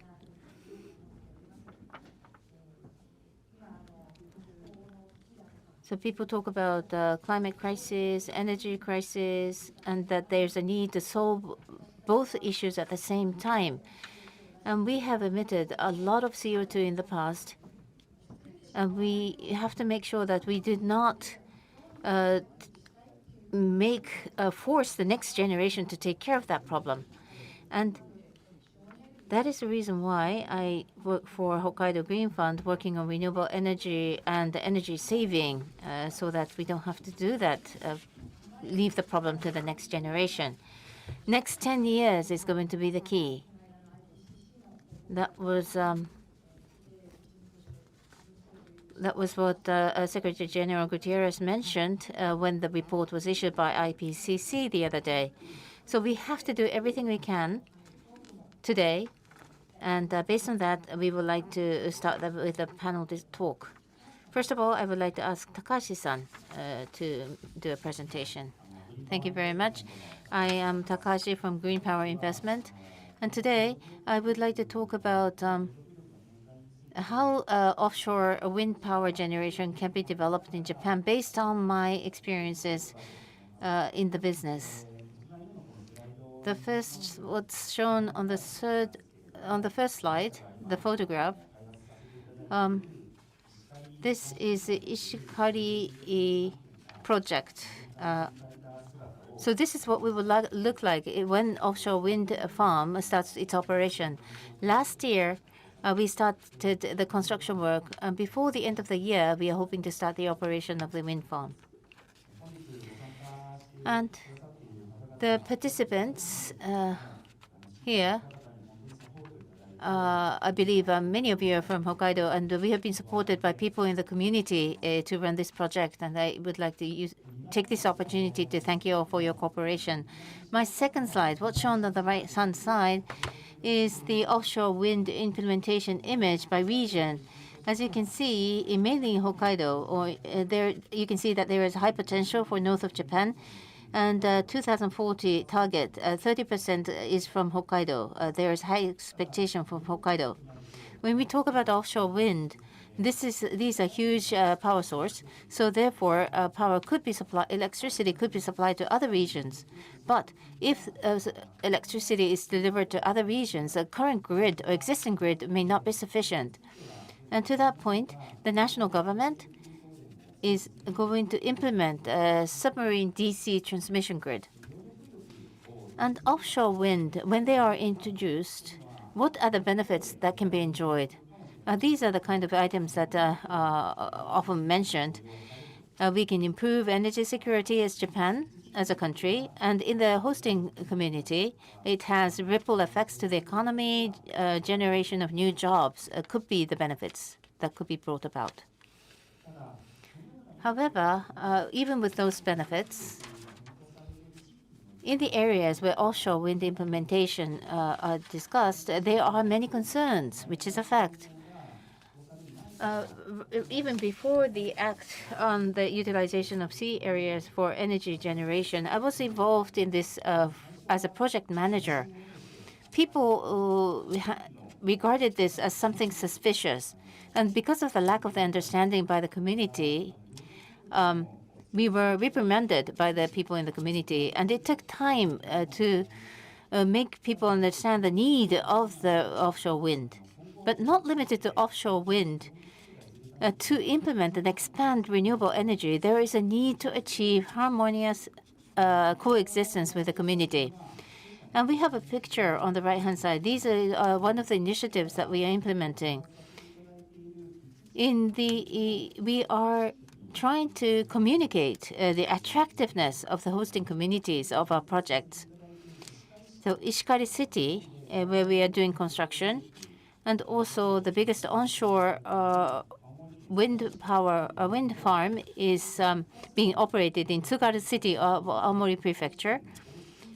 We did a gourmet fair of these two locations in the city of Otsuki, where we also have a project in. So a coexistence with the community is something that we are going to promote even further going forward. But in the case of offshore wind farm, there is a need to rapidly implement.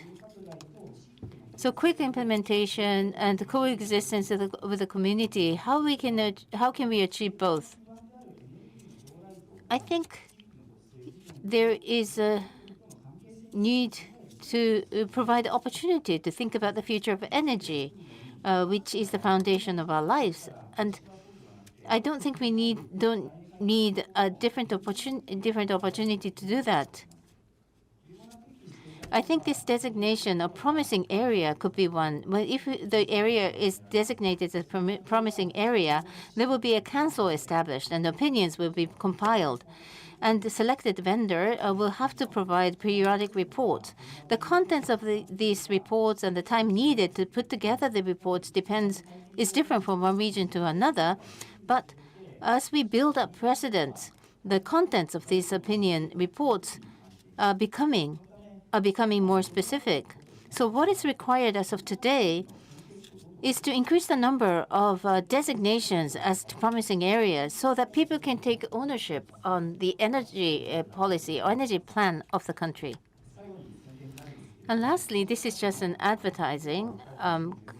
We have Environmental Plaza Hokkaido 2023. We have a booth there, so if you visit that fair, please come to our booth. Thank you very much. That was a self-introduction. Thank you so much.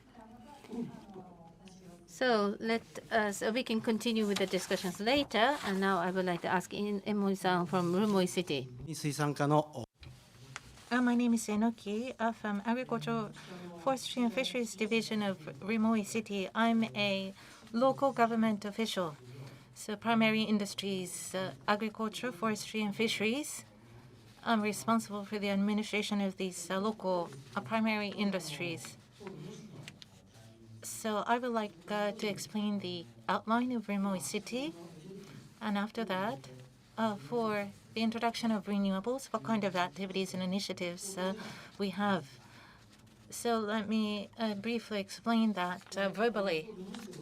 So our cities, Renewable City is situated on the coastline of Japan's seaside. The population is less than 20,000. As to our core industries, our main core industry is fisheries processing industry. The herring roe processing, we're number one. And we also have Rumoi Port, within our city. So we are a port city.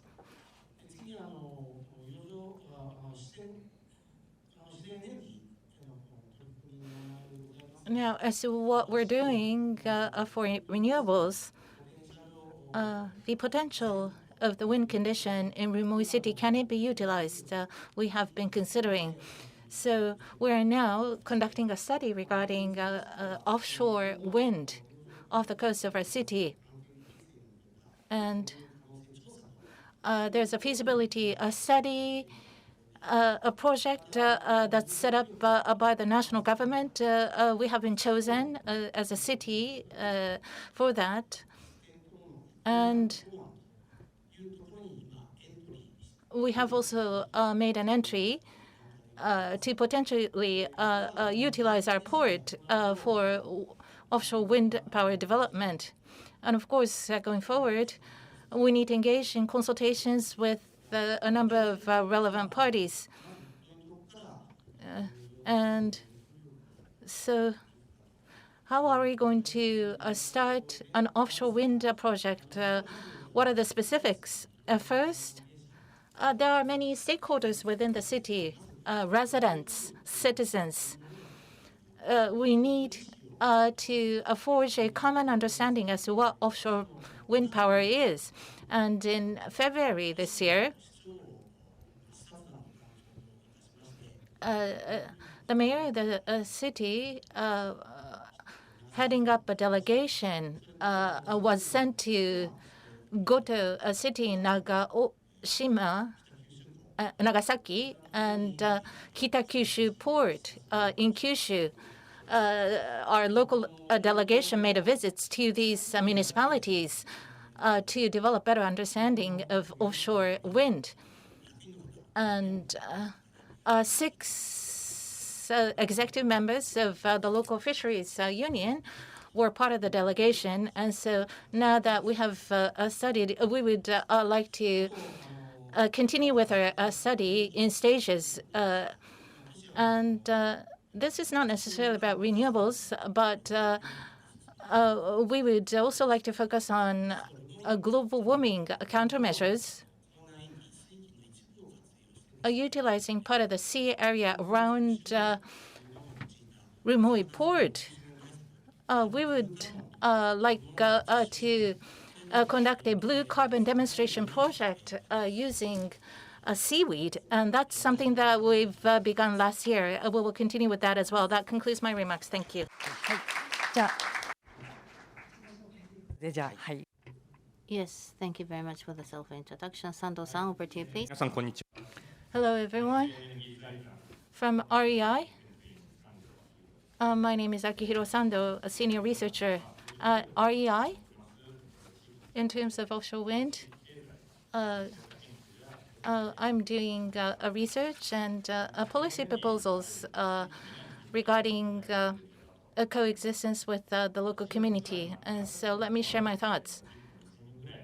In Nagasaki, a prefecture, there's a small city with 2,000 people. I live there, and we just had a baby, a daughter. And I'm starting to be more concerned about our future now that I have a baby girl. So considering the future, 20 years down the road, population is going to decline. Stores, shops will be eliminated, will be gone, hospitals as well. So when my baby daughter becomes a high school student and graduates from high school, what will our municipality look like? I think the same applies to Hokkaido. Hokkaido's population is about 5.2 million. By 2040, there will be a reduction by 1 million. So with reduction in population, livelihood and lifestyle can be changed drastically. And I'm sure those are the concerns shared by Hokkaido residents. But Hokkaido is blessed. They're fortunate. And as many speakers have already said, the potential of renewables in Japan, when we look at Hokkaido in particular, it's very enviable. It has potential for solar, offshore wind, onshore wind, geothermal. A variety of renewable resources are available in Hokkaido. it's at the top of the ranking in Japan. And so coexistence with the fisheries industry and to create jobs utilizing renewables or to better utilize local resources. Well, for district heating, for example, fuels have had to be imported and payment had to be made overseas. But by utilizing renewables, monetary flow can be brought back to the community, improving the economy. And so I think these are some of the approaches that can be considered. So when considering the future of a local municipality, as Takahashi-san said, business people or the government officials, municipality officials, they have to consider about the future of municipalities where there are renewables. But I think the residents themselves, first and foremost, will have to think about their own future. And it's not just renewables. We have to think about education, industry, and so forth. But about our own future, we have to have opportunities to think. So coexistence with the local community, the local economy, I'm an expert on that. And I do hope that I can contribute positively to that. But for the local citizens to think what their future should be and how can offshore wind be utilized as part of their future. So how can we coexist with offshore wind power? Where can solar power generation plant be situated? Well, I think that there's a great opportunity to think about that and consult with that. I said that I just had a baby girl. In 2040, when my baby girl becomes a high school student, we need to try to visualize what could be our future. And by so doing, we can have an opportunity for more discussion. There's lots of potential. There are so many methods and approaches, as has been suggested by a number of participants.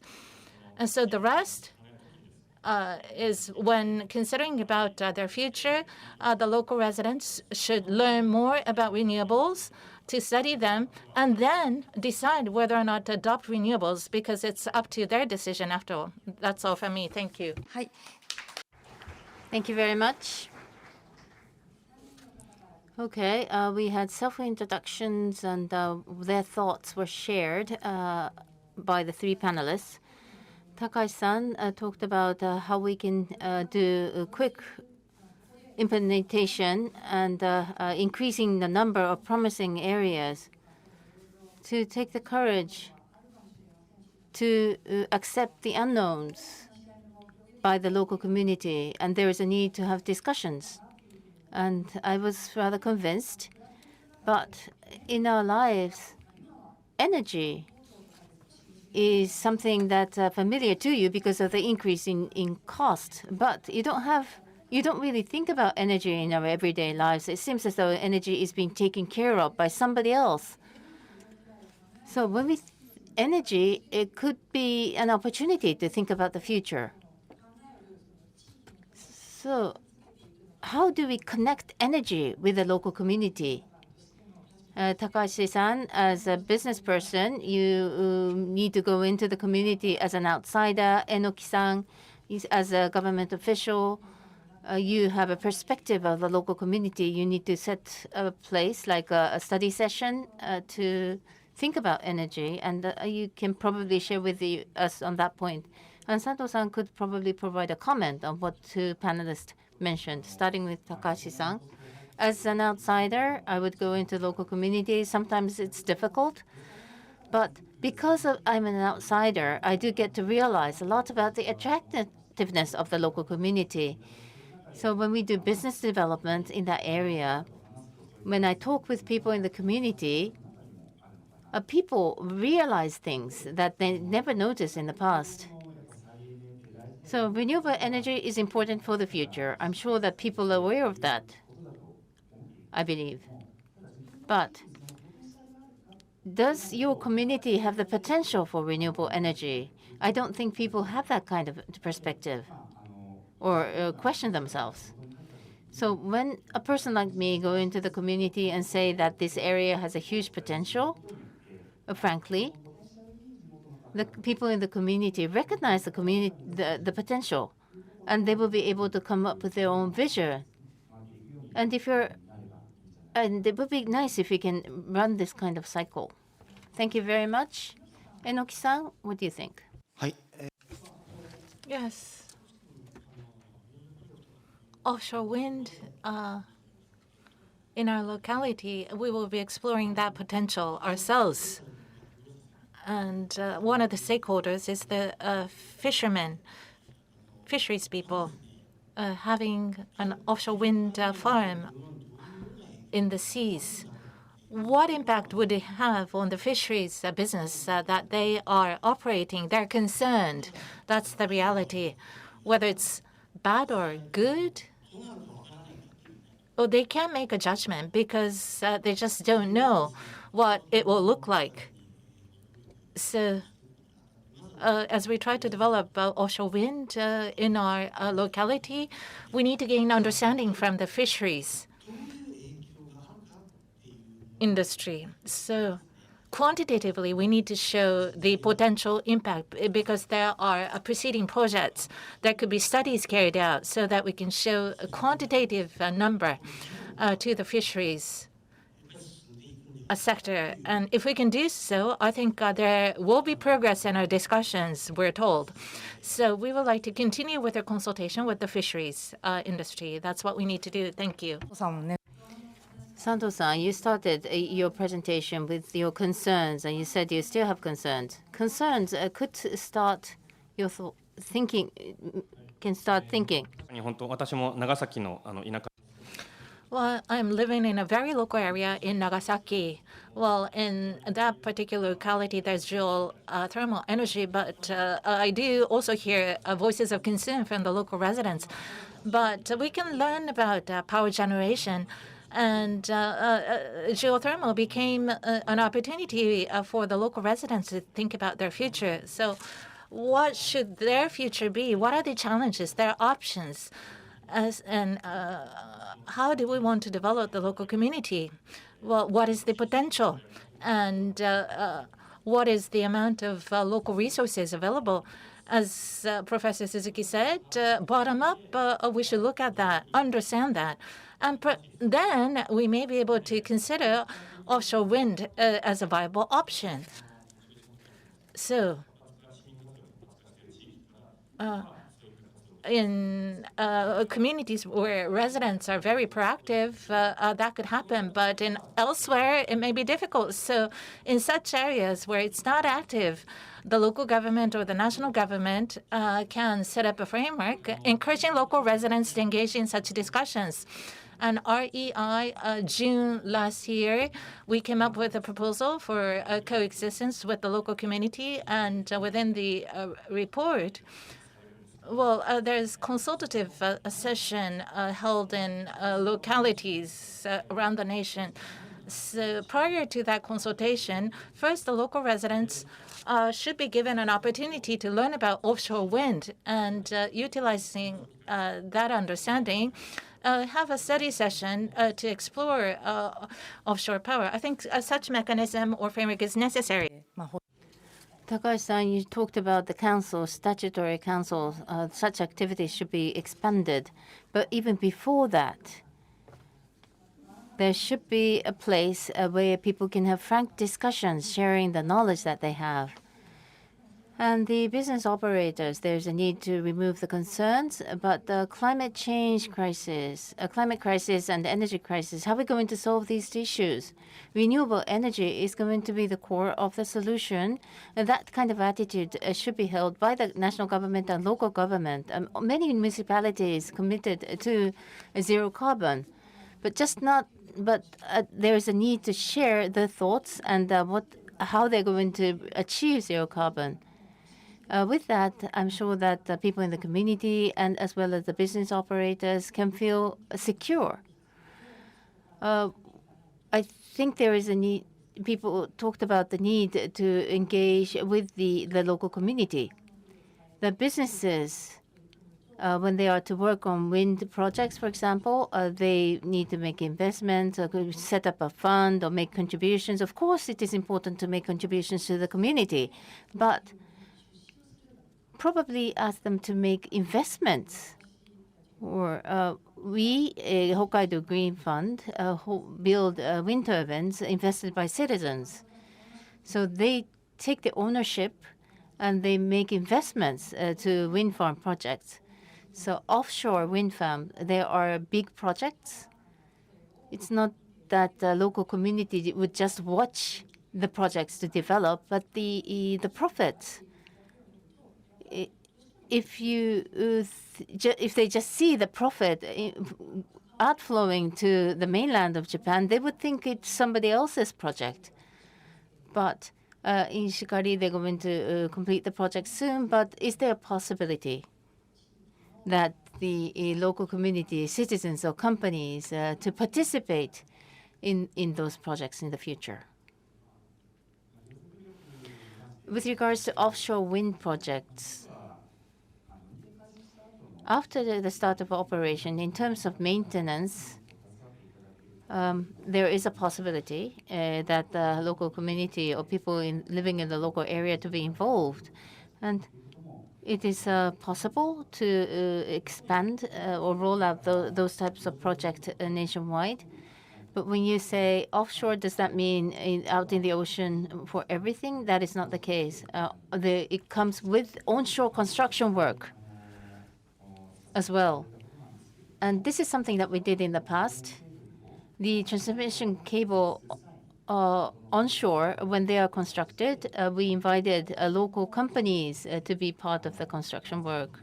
We requested them we asked them if they're interested, and invited them to participate in the construction work. So they may not be major or big construction work, but we need to gain understanding of the people in the community, and I think it is important for people in the community to be involved. That would lead to work by the local community. Enoki-san? Yes. This is again about offshore wind. But how can the local government be involved and the local community as well? If it's offshore, it floats offshore. Maintenance work for various equipment will be required. And the fisheries people, they have fishing boats, and they are one of the stakeholders. And perhaps cooperation from the fisheries people may be enlisted to provide maintenance. And through that, a side job income could be enjoyed. So for the income gained, well, that income perhaps can be utilized to further promote and drive the fisheries industry. That's the connection I have in mind. Thank you very much. People in the community can be involved as part of their work, and money can also be involved. Sorry, I tend to be persistent about investment. So to participate in the project, it may be a bit difficult. But for example, stability of the project, the profitability of the project, initially it's not easy to understand, and it's hard for people to decide whether they can make investment. So, Sando-san, can you think of any ways to solve that issue?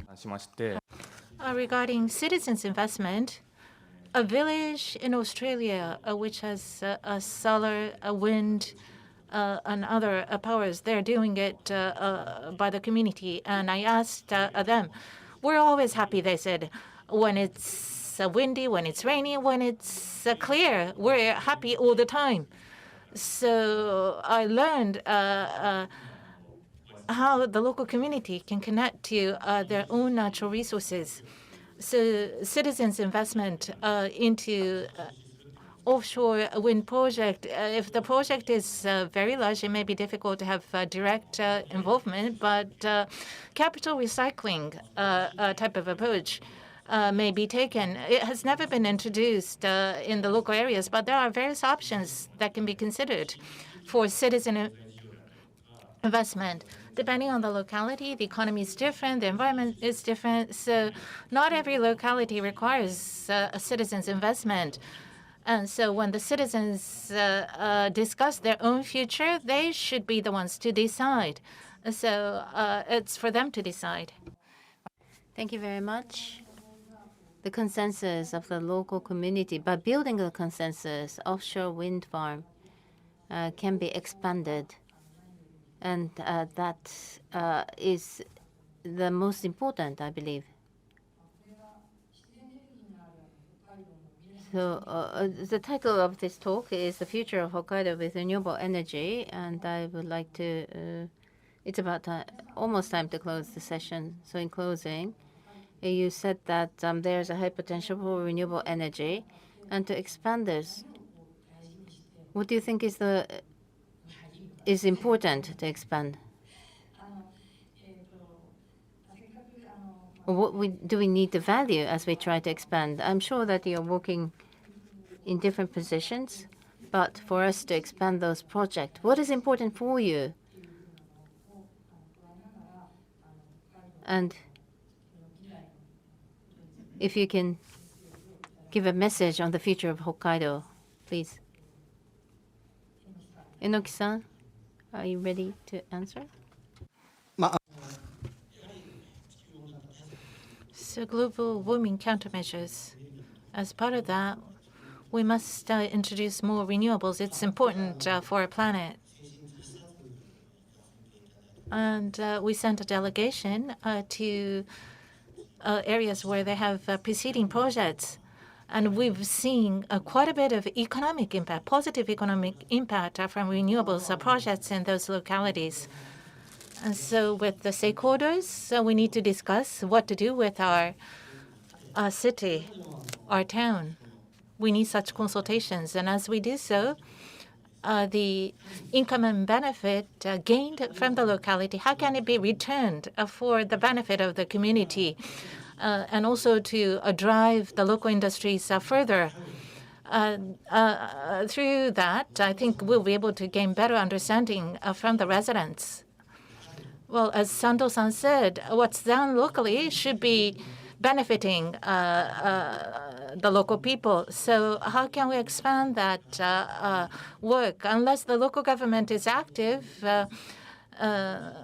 we will not be able to make progress. So is it good? Is it bad? Can we adopt that locally?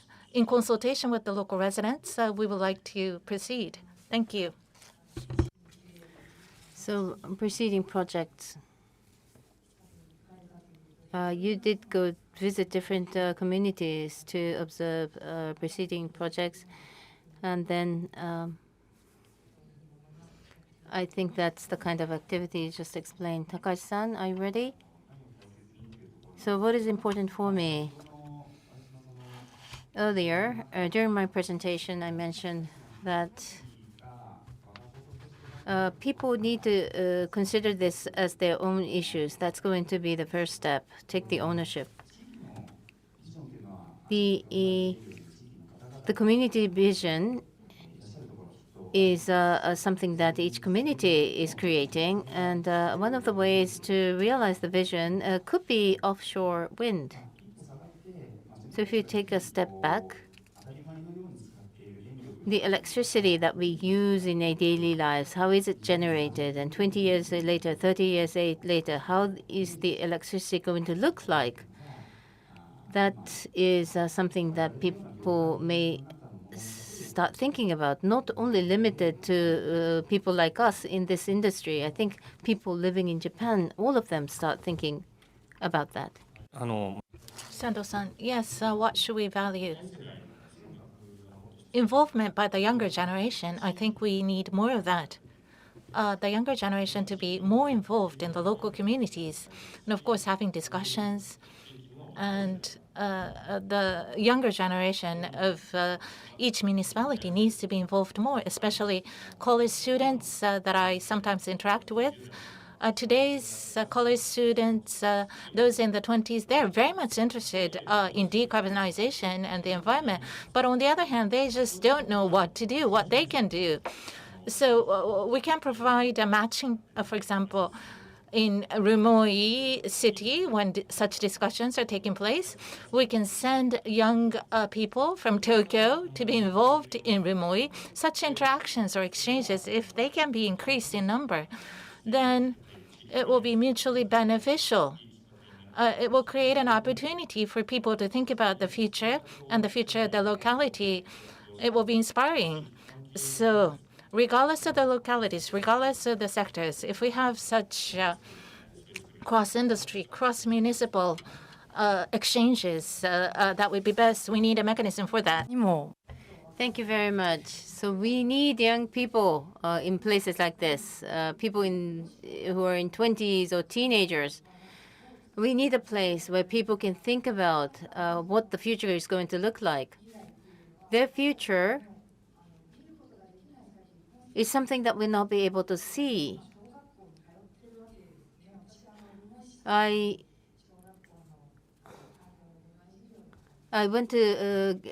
used sometimes go as a visiting teacher to elementary schools in Rumoi City, and children can understand things. And when they have understanding, they have concerns about the future. They worry about the future. And the grown-ups can say, you don't have to worry because there are solutions. Instead of making others think about those, come up with those solutions, I think we ourselves need to come up with those solutions and reassure our children. And such solutions need to be matching or fitting with each of the local community. So Hokkaido, I hope, can become a place with bright future with renewable energy. So because of my poor moderation, it didn't go as smoothly as expected. But thank you very much for listening, and I would like you to give a round of applause to the three panelists. Thank you very much. So thank you to the panelists and the moderator. You can step down from the stage.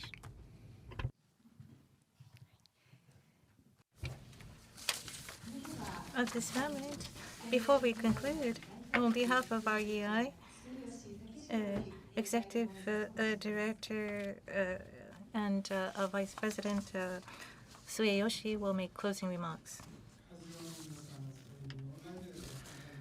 Those of you here in the venue, in person, those of you online, thank you very much for participating over many hours. And I would also like to express my gratitude, heartfelt gratitude to the speakers and Hokkaido Renewable Organization of Hokkaido and Hokkaido Green Fund, headed up by Suzuki-san. I would like to thank the co-sponsors as well. We have been able to have a wonderful forum as a result. So we look at Hokkaido in the following manner. Hokkaido has the potential to save not only Japan, but the rest of the world as well.